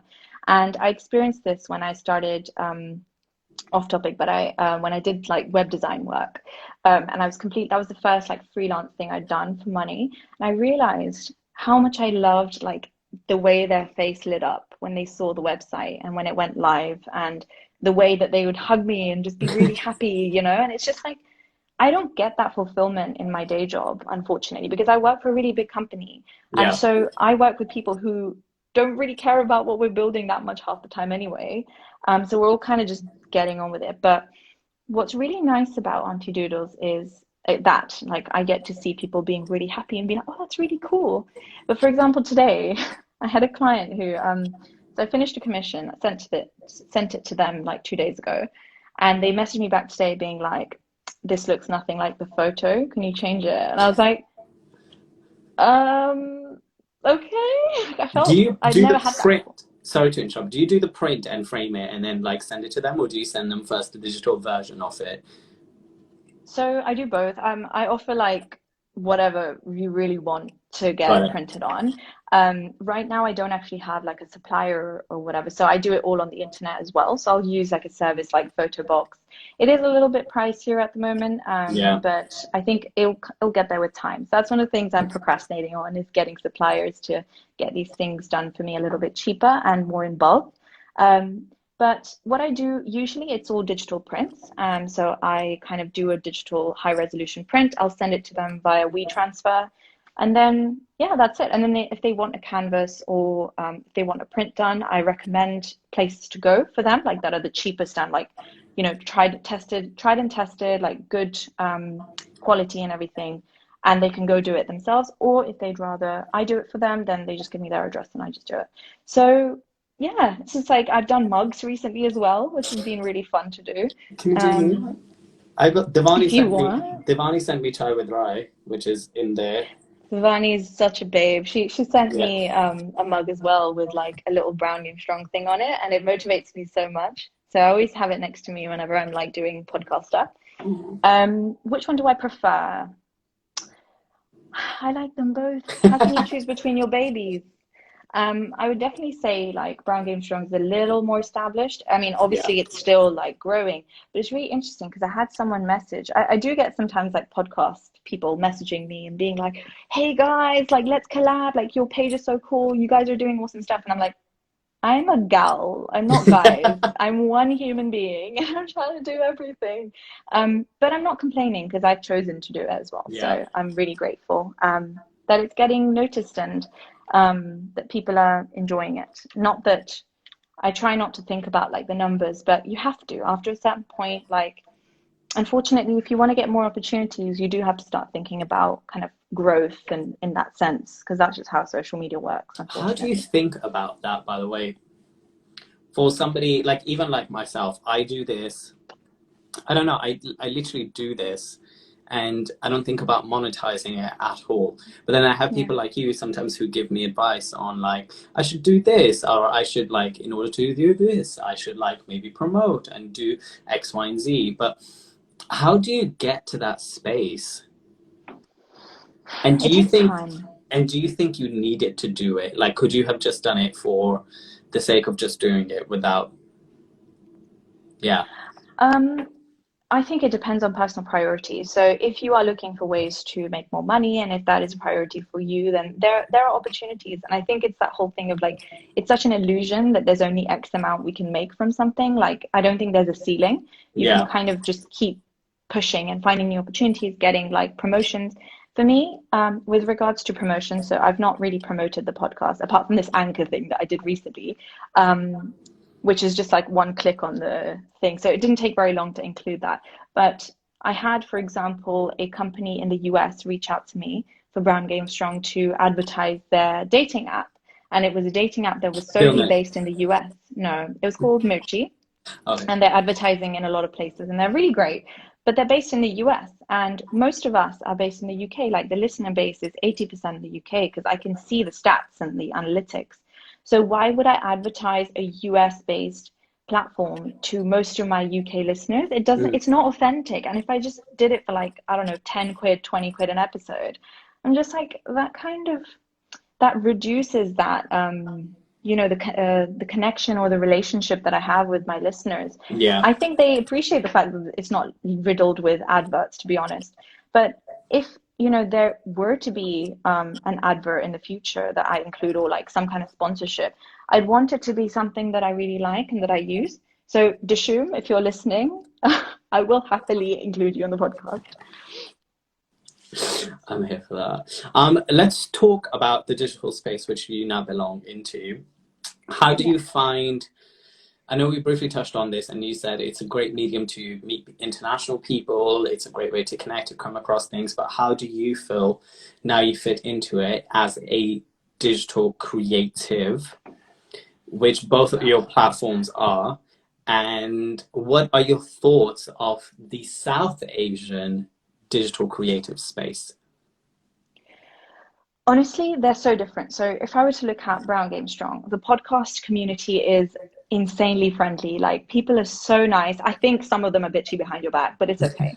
Um, Honestly though, everyone wants to like collaborate, work together. I have one podcast that I ended up actually doing an illustration for their cover art, which Oh wow! released yesterday, Yes, and you I shared did that that. through. I did that through Aunty Doodles, but I'm actually friends with them on Brown Game Strong. So it's like all really like mishmash together.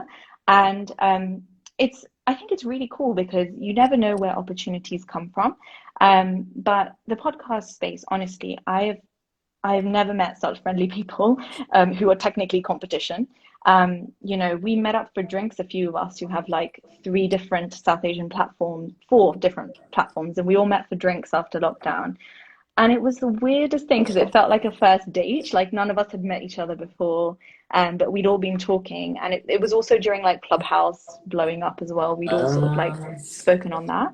So it's so nice to be able to like connect. And we're not besties, but like we all support each other and we don't like each other's stuff all day long because let me be honest, I don't have the energy to scroll social media anymore. I just don't. So you know, but we're there for each other, and like we have each other on WhatsApp, like we'll always send each other advice, or we'll just bitch about how hard editing is, because running a podcast is hard. With Aunty Doodles, again, it's not as like face-to-face friendly. Like I don't actually know who a lot of the artists are, because a lot of us don't share our personal faces on the pages. Yeah. But anytime someone wants a bit of advice, you can always reach out to them. Even the bigger pages, they'll always reply. They'll be like, oh, you should use this tool, or you should do that with your thing, or this is how you could be better. And so I honestly, like, out of dance, podcast, and art, I would say podcasting was the friendliest, then it was art, and then it was dance. Mm. Mm. But they're all like friendly in their own way. So I have to and say. what are your thoughts? No, how do you fit into the digital? Because you've answered that. How do you fit into this space then? Like, where do you feel your belonging is, or your pillar is?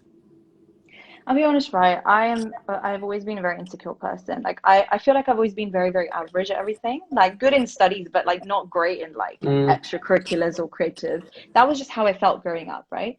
And so when I entered like the dance space, it gave me confidence to then explore other areas.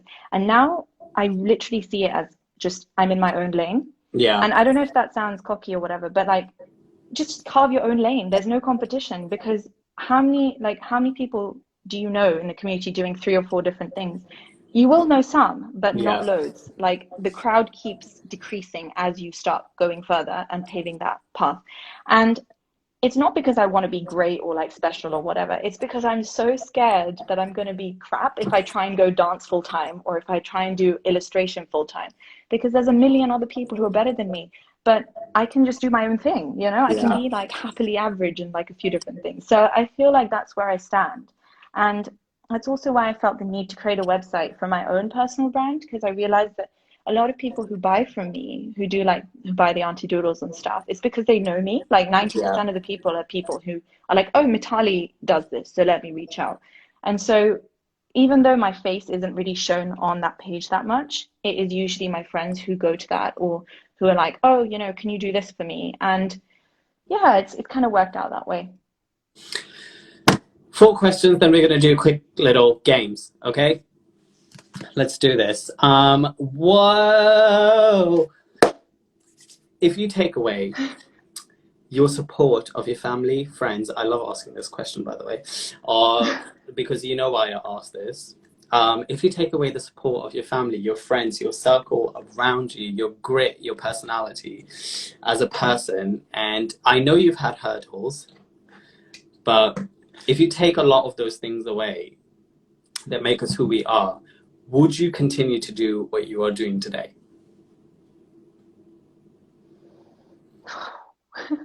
No. No.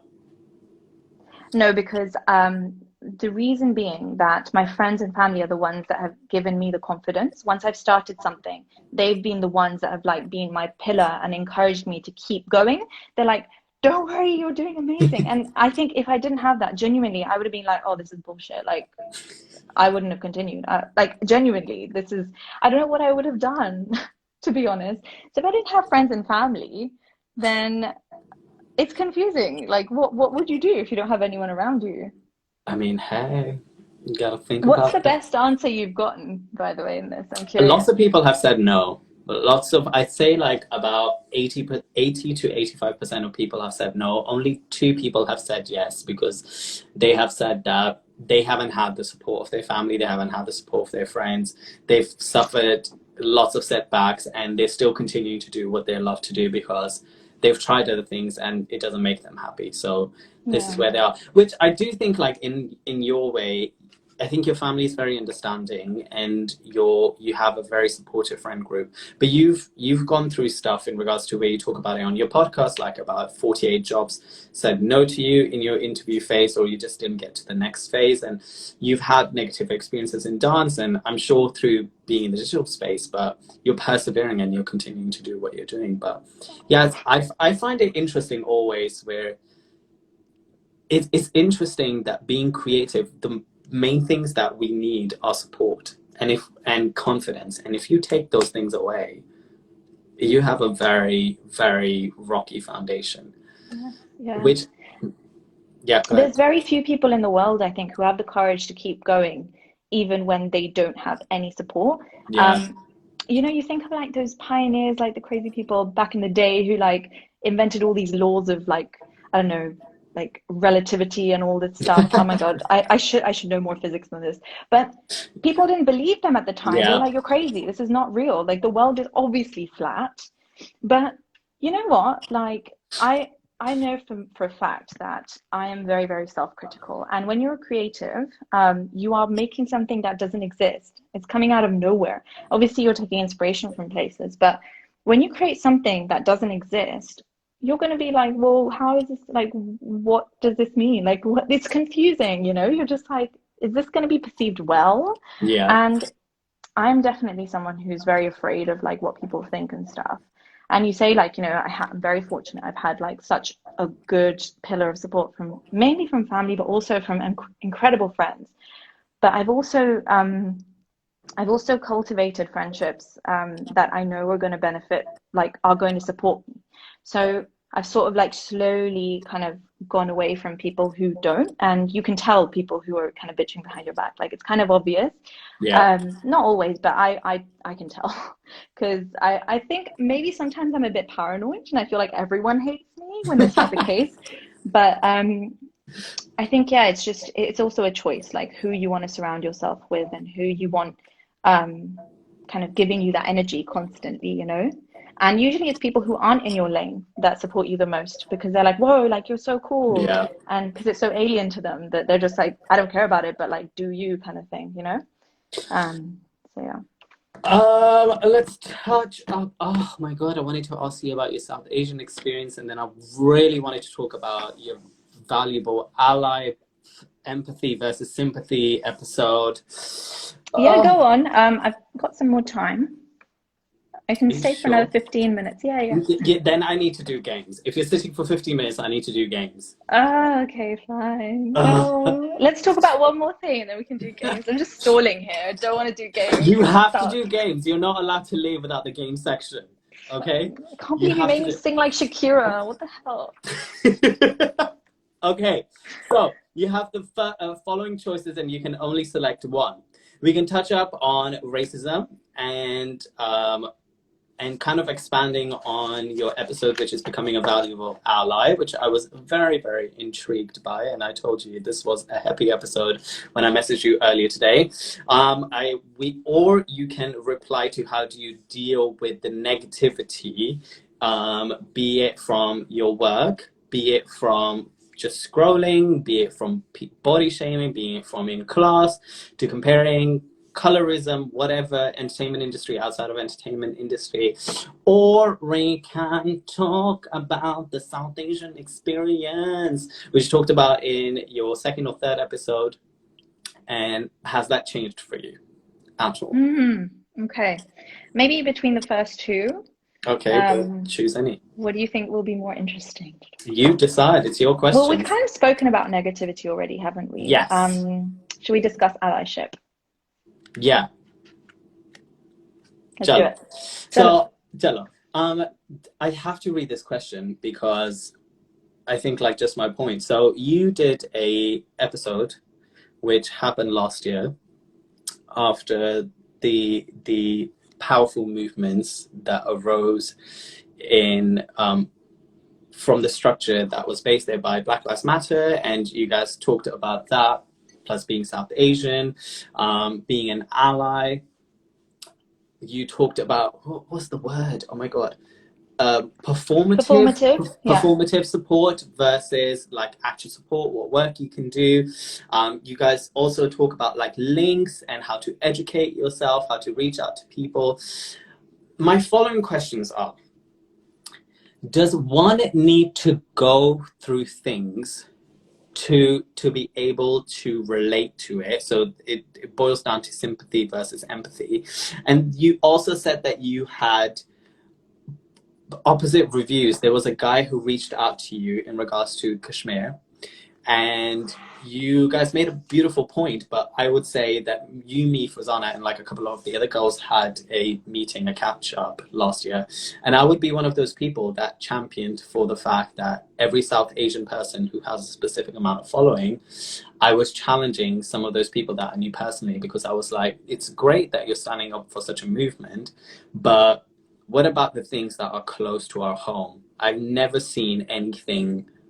And some people who I know personally, I would be like, I've never seen you discussing or talking about those things publicly. And yet you rather go and support something like even the things that are happening in Syria or things that happen with the farmers' right or the COVID crisis. I would say the same response wasn't received or welcomed. And people still yet continue to talk about. So yeah, talk about those things. So I don't think you have to have gone through something to empathize with a community that's struggling. There are a lot of struggles in the world. And to be honest, if you tried to think about every single one, your brain would explode, because this world is a horrible place. But anyways, the reason why it feels so horrible now, it's not because it's more horrible than it used to be. It's because we now have this thing called the internet, right? So we have access to information. And take Sabina Nessa, right? Yeah. Most recent horrible thing we've heard in the news. For those who don't know, she was a female, very my age, Bengali. Like I could put myself in her shoes, basically. Yeah.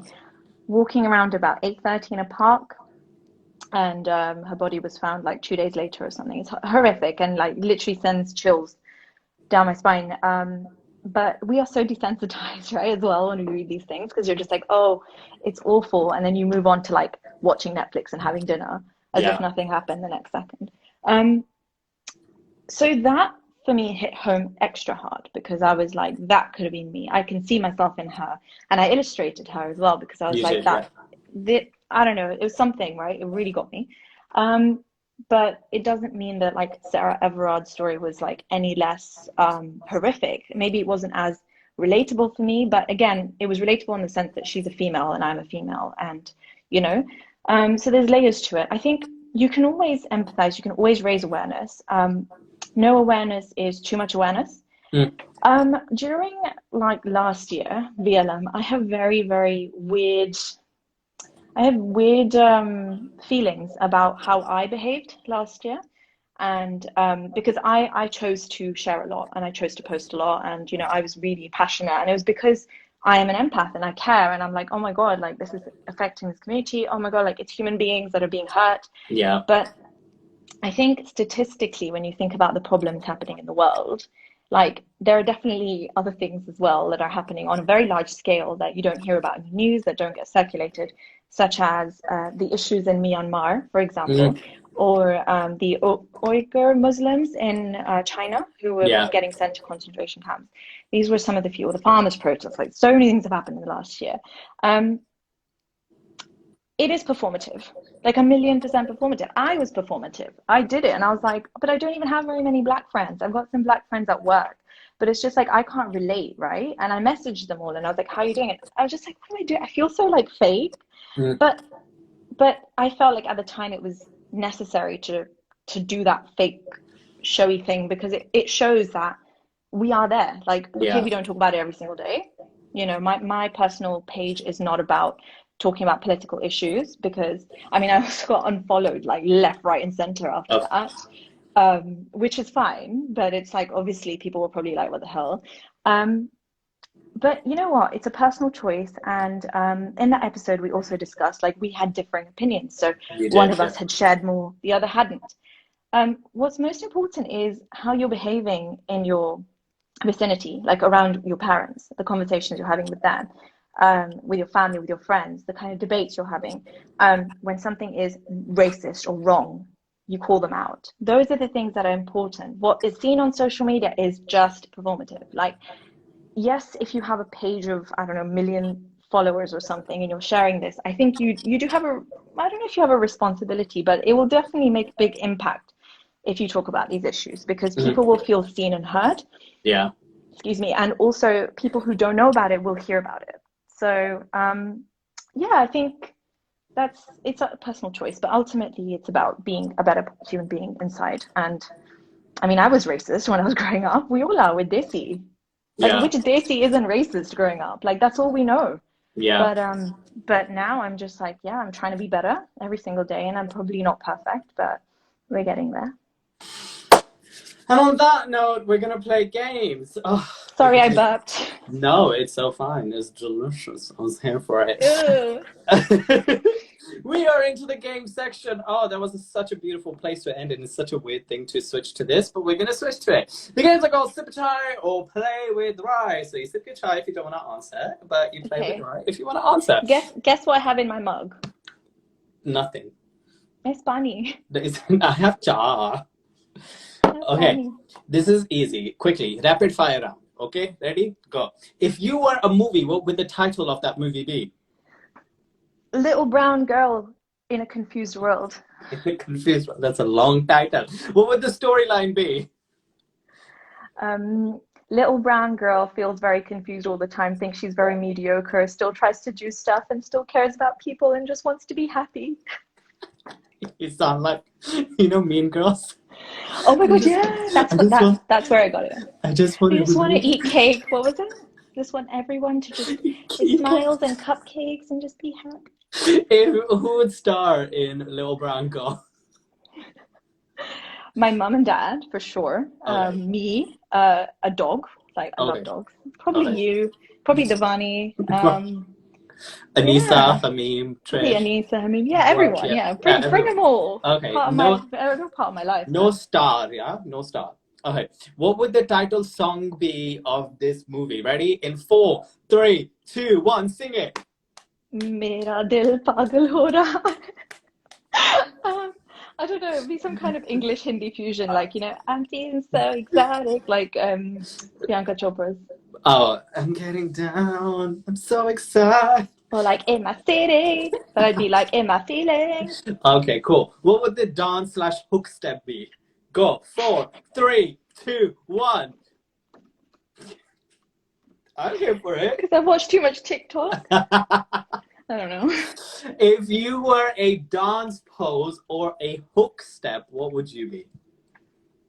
If you were a fashion trend or a clothing item, what would you be? Palazzo pants. Oh, okay. Airy and no chafing. Okay. If you were a food, what would you be? Which you're going to have in a bit. Pani puri. Pani puri. If you were a dessert, what would you be? Kheer with a bit of chocolate and Nutella in it. And walnuts. Because we brown and we Asian and we Western and, gotta make it all. Is Nutella Spanish, by the way? Nutella is Italian. Italian, okay. If you were to drink, what would you be? Coke Zero. or Nibu Pani, actually. Oh, a masala Coke. I'm a masala Coke. Masala Coke. If you were a plant... It smells like sulfuric. Dude, we can go Dishu when you come back. You know how I used to be anti-Dishu? Dude, people hate masala Coke and I love it. People are like, oh, it smells like a poo. And I'm like, no, it kind of does, but it tastes good. Poo's good for you. Exactly. If you were a plant, what plant would you be? Oh, I'd be my plant, Jerry. He's a monstera. Cheese plant. And he's like taking over the whole flat. So. Yeah, I haven't been to the flat in a while. I should come. Oh, yeah. Yeah. If you were a color, what color would you be? I'd be purple. Deep purple. Deep purple. Best and worst / most overrated and underrated. Best and worst advice given and taken. Quickly. Best advice, live, laugh, love. Sorry, worst. That was the worst advice. Best advice is you only live once, or live in the moment. Okay. Taken. What's the? Oh, that was given. Sorry. Yeah. One is taken. Okay, I did not understand that. It's okay. So live, laugh, love was the worst advice I've ever heard. You only live once is the best advice I've heard and taken on myself. Live in the moment from The Power of Now, which I recommend everybody read because it's a life changer. Best advice I've given, I give shit advice, especially relationship advice. I said best advice. Best, just say best. Okay, best advice I've ever given. Oh, my friend called me today and she was really panicky about work. And I was just like, dude, you're going to die eventually. So just do that job application for a new job. Also, you don't have any kids, so it's fine. No one's depending on you. Just go live your life. Dude, you're going to die. So You're gonna die. you're gonna die. Best, oh, what? I'm gonna try and get you into trouble, by the way, if you haven't noticed. There's no pani in your chai. You will answer this. Best and worst choreography you have ever danced to. Ooh, okay. Let's go. Worst choreography I've ever danced to is probably the dun dun dun dun dun dun dun dun dun dun dun TikTok. Oh, okay. You know that? Yeah. Best choreography I've ever danced to, I think, well, I'm quite biased, but it was mine and Trisha's from Ranja, which was actually, The recent one. I don't do semi-classical, and I helped choreograph that. And I was like, what is going on? Cool. But it was, one of the prettiest. I thought it was Rancha, but like Rancha, no. No, it was not Ranja. It was No. Mahi Chup Hai Ranja, which, by the way, is the most depressing song. If you listen to the translation, there's no happy second in that whole song. By the way, can I see a version of it just in entire black and white? I thought it should have stayed in black and white. Yeah, maybe next time. It goes with the theme now. We had a rainbow though. Anyway, it did. I like the color version, but I would like to also see a black and white. I thought the second slide was going to be that. Best and worst shoot or show you have ever done. Okay, worst shoot or show I've ever done. Oh my gosh. Okay, so one Diwali performance when I was a kid, I think I did Aire Aire Kushi Kushi Kushi Kushi, and it was the most horrific. Come on. It was just the worst choreography, like the worst outfits. Like we were basically trying to be sexy, and we were like 8 years old and like chubby. Like you could see my belly, and like no offense, obviously it's not a bad thing, but like when I was a kid, I was just like, this is very inappropriate. And what else? Best. Best choreography. Oh, best shoot I've ever done. Or show. Or like show. Okay, it would have to be Diwali on the Square with Krupa, because that was a lifelong dream of mine. Best or worst costume? Worst costume? Cushy. I mean, do you want me to say something more recent? No, you can say what is cushy that you have worn, not like somebody else. That I've worn. Yeah, that one. I think it was when I was doing Diwali. I don't think I've had a bad costume as a grown up. I always have great costumes. Exactly. Oh, I make them look great. Best or most overrated and underrated actor? Okay, overrated actor Salman Khan by far. Underrated actor Aditya Roy Kapoor. Oh. Best or most overrated or underrated TV show, theatre, or film? I'm here. I'm just putting the table down. Overrated show, Friends. I like Friends, but Mitali, thank you for coming. Bye now. Bye. This was my whole plan. No, I do think Friends is a little bit overrated. It's great, but it's overrated. And then what was underrated show? What's it called? Schitt's Creek. Schitt's Creek is so good. Oh my God, David, Alexis. I'm a little bit la la la la la. Or when Moira, when she's like, ah. Or when she's like, hello, oh Danny boy. Or Bebe, when she's like, Bebe. What happened to Bebe? Or when she orders tea from Twilight and she's like, oh no, thank you. I miss her so much. There's this guy I'm going to send you. He does Moira parodies. He's a writer and a director and an actor, but he literally does Moira things all the time. Best or worst artist? This can be music, this can be digital, whatever. Almost overrated and underrated. Let's do that. Overrated, underrated. Overrated artist.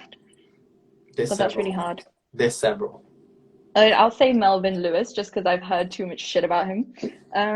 Underrated. Himanshu Dulani. By the way, choreographer, dancer, teacher is next. Okay, fine. Well, I've done that one now. Yeah. So now do artist. Okay, artist. Overrated artist. Megna's laughing. By the way, there's a photographer here from India who's really good friends with Melvin. I'm so sorry. I've heard too much shit about him. I'm sorry. It's okay. It's all right. Not that I know him in person or anything, but yeah. Anyway. Artist. So overrated me, because Yeah, I can do that. Underrated, I would definitely say. Oh, there's so many. I can like send you a list. Artist. Oh, I don't know. Can't think. Oh, can I share your thought process on Melvin? Name some artists for me. I think I mean ZHK Designs by far because she's struggling to grow her page, but she's amazing. She's overrated, I agree. No, underrated ZHK. Okay. Underrated, she's my gal. Most best and worst guest you have had on your show. Oh no, all my guests are guests are Bhagwan, okay? I can't say this. Just best and worst. Okay, best. Tina Mystery. She's a psychologist. She's incredible. She was so insightful and soft-spoken, and just and then overrated. No, it's not overrated. It's worse. Oh, bad. Let's just say bad instead of worse. Bad guest. Well, you when you come on my podcast, because you are taking the piss. I haven't come on yet, so don't say me. Come on. I can't. I love them all. I don't pick a bad one. Be honest. Let's just say be honest. Is there a worst guest that you have had? Just wink. Yeah, there is. There's a ranking, of course. No, but worse in the sense that No, you don't need to explain. We're gonna end it there. We're gonna end it there. Best and worst There's job. obviously like a best and worst job you have ever had. Best and worst job. Yeah. Okay, worst job was probably, oh gosh, it was a project I was on like 3 years ago, but that's a whole other podcast. Cancer research? No, it was not cancer research. It was a Deloitte project that I did, but it was horrific, and it required working with US people, and they were not fun to work with. Sorry if anyone's from the US, but Deloitte US, if you're listening, we don't like you. Don't say that. Your job is in jeopardy if you do shit I'm kidding. It's not the case. No, I think it was just certain individuals which were really hard to work with in that project. Best job that I've ever worked on has been any job with Aunty Doodles. Is not always fun as a process, but so rewarding when it's okay, done. Cool. Top 3 advices you would give to anybody to grow their business, and top 3 that they shouldn't do. You know, I'd love to hear advice because I've not grown like loads or anything, but I would definitely say consistency. I had a period when I went, kind of started doing BGS alone. I basically started posting every single day for like 30 days or something, and the page doubled in size. So consistency, and that's it. Like literally just be consistent. That's it. No 3. Okay. Anything that they should avoid? Oh wait, sorry. Avoid? Do I need 3? Okay. So another one would be just be yourself, and just remember that your reputation follows you around. Okay. You never know who you're going to end up working with, and people talk. So, and then the third one would be just enjoy the process. Life is short. You're going to die. So just enjoy. Okay. Any things that they should avoid? 3 things that one should avoid. 3 things to avoid. Comparison. Do not look around you too much. Number 2, burning out or like not taking breaks. So definitely take breaks. Take 5 months off if you need to. Number 3, trying to do everything by yourself because it's not possible always. Good. Meghna would like, I just want to let you know, Meghna, photographer from India, loves you. Meghna, follow her. Follow all of the pages. MDRAJ. And Dog. Also follow her on Brand Game Strong. Also follow her on Aunty Doodles, and you'll know everything. Okay, this section is called What Would You Rather? Kuch bhi chalta hai. I'm going to name you some friends, okay? And give you scenarios, and you have to choose between them. Who would you rather? Okay.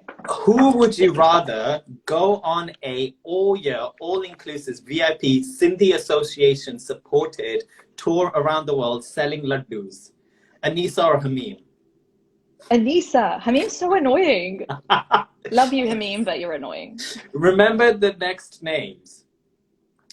Ria, Trisha, Naomi, Tina, Krupali, Pallavi. I just love saying Pallavi.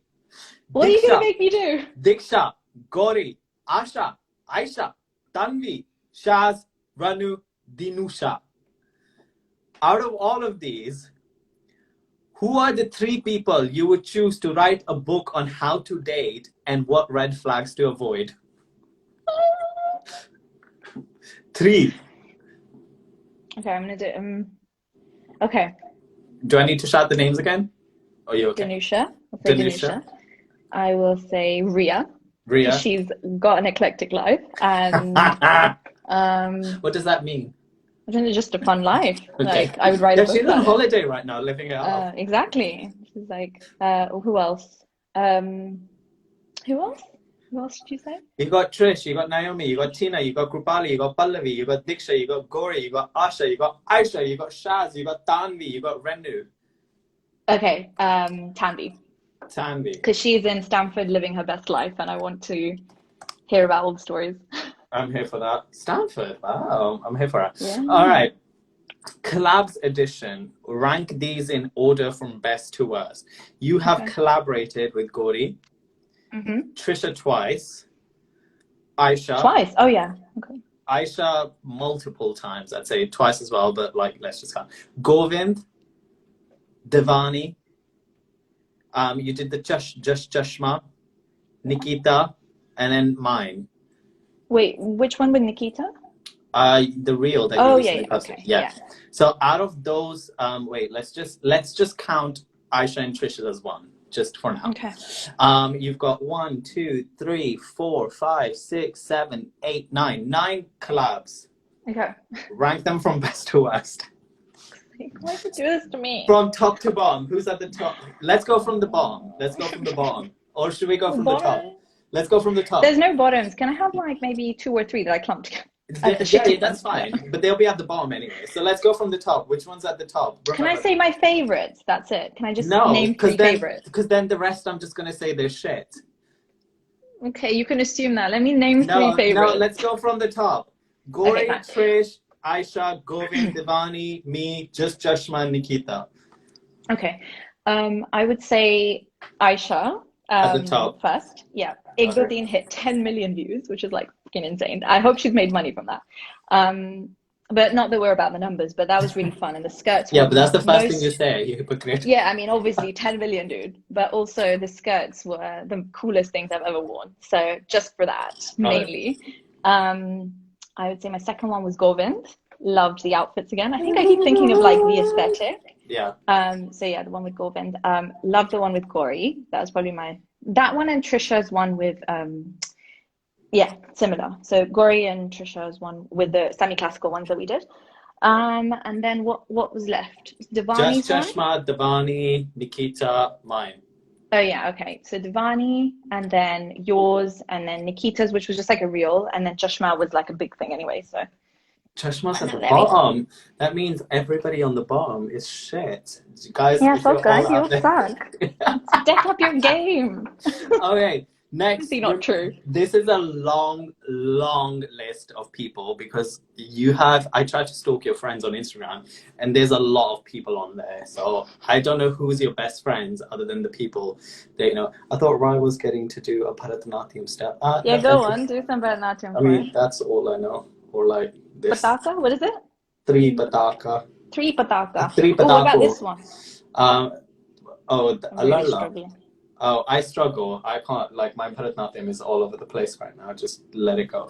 Okay. This is really offensive. Anyway. Priya Patel, Arya Mehta, Neha Khat, Poona Thakkar, Prerna Dheer, Fatima Jamshed. Who's Prerna Dheer? I don't know. She was on your Instagram.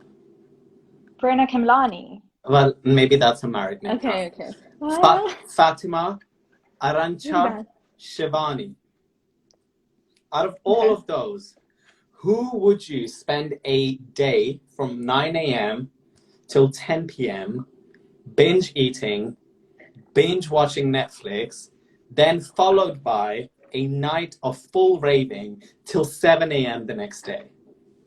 Okay, I'm going to say Priya because she has a baby and I feel like she needs the rave. but also I will get to hang with her baby too, as well as her. I'm here for it. So, yeah. All right. Name 2 things.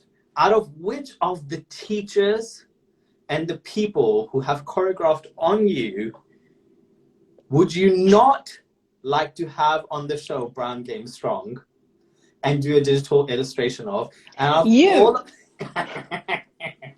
And out of all of them, who would you? Just Okay, one each. So who would you not like to, and who would you like to? For both Brown Game Strong and Aunty Doodles. You, because you're mean. You're always like, oh, be coy, be coy. Okay, so you, I will not work with. Okay, fine. I'm kidding. Okay, but who would I work with? Lena, maybe? I don't know if she's done a podcast before, but... Okay, cool. All right. The next section is, I'm going to show you choreographies of the teachers that you have attended, and you're going to rate them from 1 to 10, 10 being the lowest, 1 being the highest. Okay? And then you're gonna, brutal, you know? I've done such a good job. And then you're going to name the teachers / choreographers, their style and their personality from 1 to 10. Okay. What the hell? I can't do this. I'm joking. I'm joking. That's not the section. I was going to make you do that, but then I was like, that's just rude. That's just rude. I'm a dick. Like, I can't make up so many lies. I was like, I'm a dick if I make you... Like, we know names, but I can be dickish, but I was like, that's just too dickish. Listen, I've named names, but I've kept it PG. All right, this section is called Boom Cat for Your Life, where I'm going to show you a video of you dancing, and you have to make up 2 counts of 8. The next 8 that would follow. All right, are you ready? Okay. 2 counts of 8. Wow. 2 counts of 8.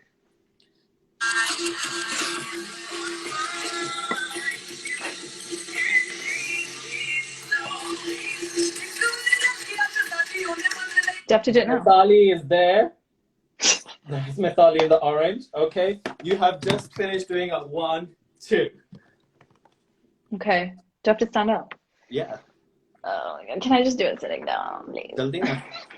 Okay, fine. Let's see. What are we doing? 2 counts of 8. 5, 6, 7, 8. You go. No. 2. Okay, but what is that? Okay. 2. I'm doing. Okay, cool. Punjab. Yeah. 1, 2, 3. 1, 2, 3. 1, 2, 3. Finish it. 1, 2, 3. All right, let's have a look. This is Mitali dancing folk bhangra at Imperial, who won the first place.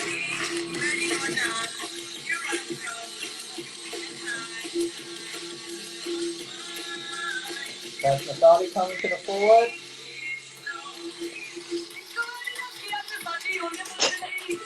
No!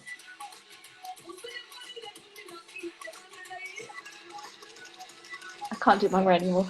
Mitali, that was wrong! I'm sorry. It's okay. You watched me do it the first time. It's fine. That's okay. I didn't know you went, like you did like proper, I know you did TBS, but I think it's just interesting to see this. All right, next choreo.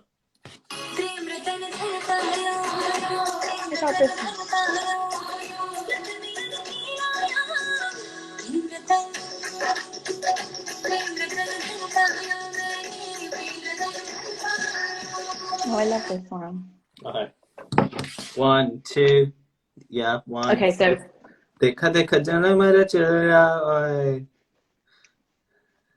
You're not standing up and doing it. This is really disappointing. Okay. So what was it? 1, 2. I don't know the choreo.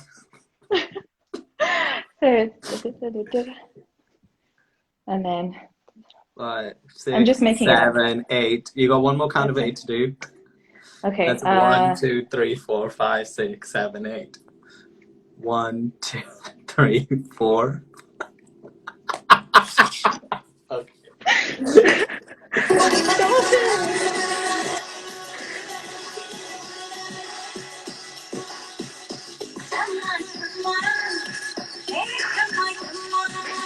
Mitali, you're doing it all wrong. I'm sorry, dude. There's a lag. That's why. No, it's not a lag. You're just doing it all wrong. All right. Oh, ready? you're so mean.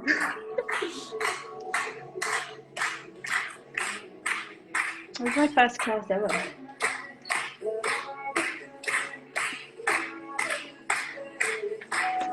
Okay.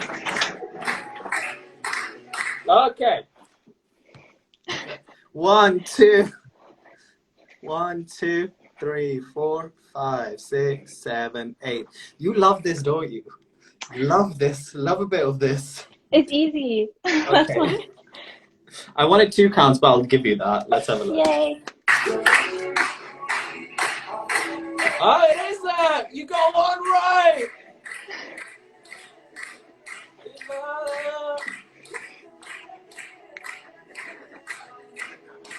Okay, right. Can I just say, till this day, I love this song, and I'm mad I never got to choreograph to it. All right, last one. This is special. It's all good. It's all good.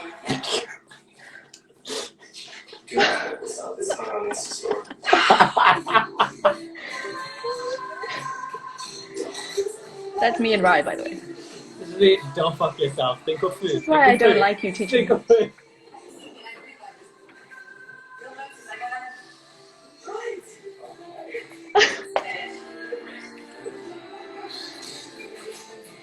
Oh my god, I do not remember that.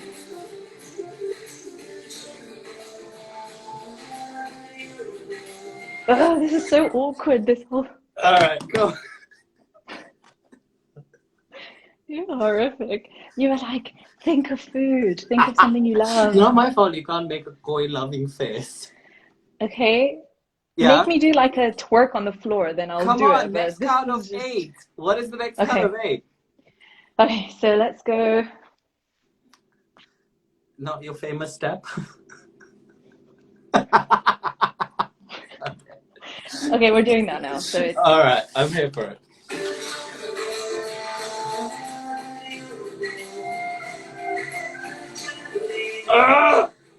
Mitali!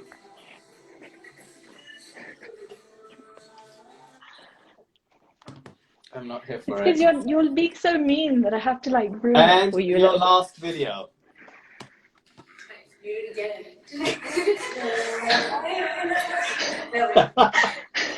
Someone sing the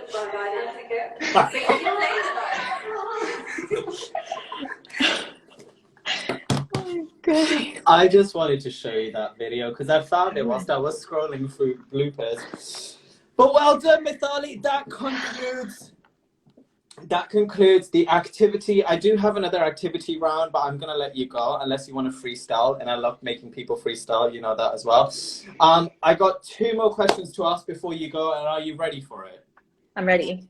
What words of wisdom would you say to yourself today if you looked in the mirror? Go quickly. You're perfect as you are. Don't worry about what people think. You're gonna die. I think if anything I take away, you know how you do sound bites? I'm gonna do that. You're going to die. Listen, okay, if you can't be confident, you got to pretend to be confident. That's a good one. All right. Peaks and valleys is a question I ask all my guests, and it wouldn't be right if I didn't ask you. A peak represents a high point of your personal and professional life. What was it? What lesson you learned from it? A valley is a low point of your personal and professional life. What was it? What lesson you learned from it? Cool. Okay, so a peak in my life was, I think, just like creating Brown Game Strong and Aunty Doodles and dance and all of that stuff. I think that's just been a big high. What I've learned from that is that I can do things I set my mind to, and if I can, then anybody can, and I just have to keep going. And there's no limit, basically. There's no ceiling as to how much you can achieve.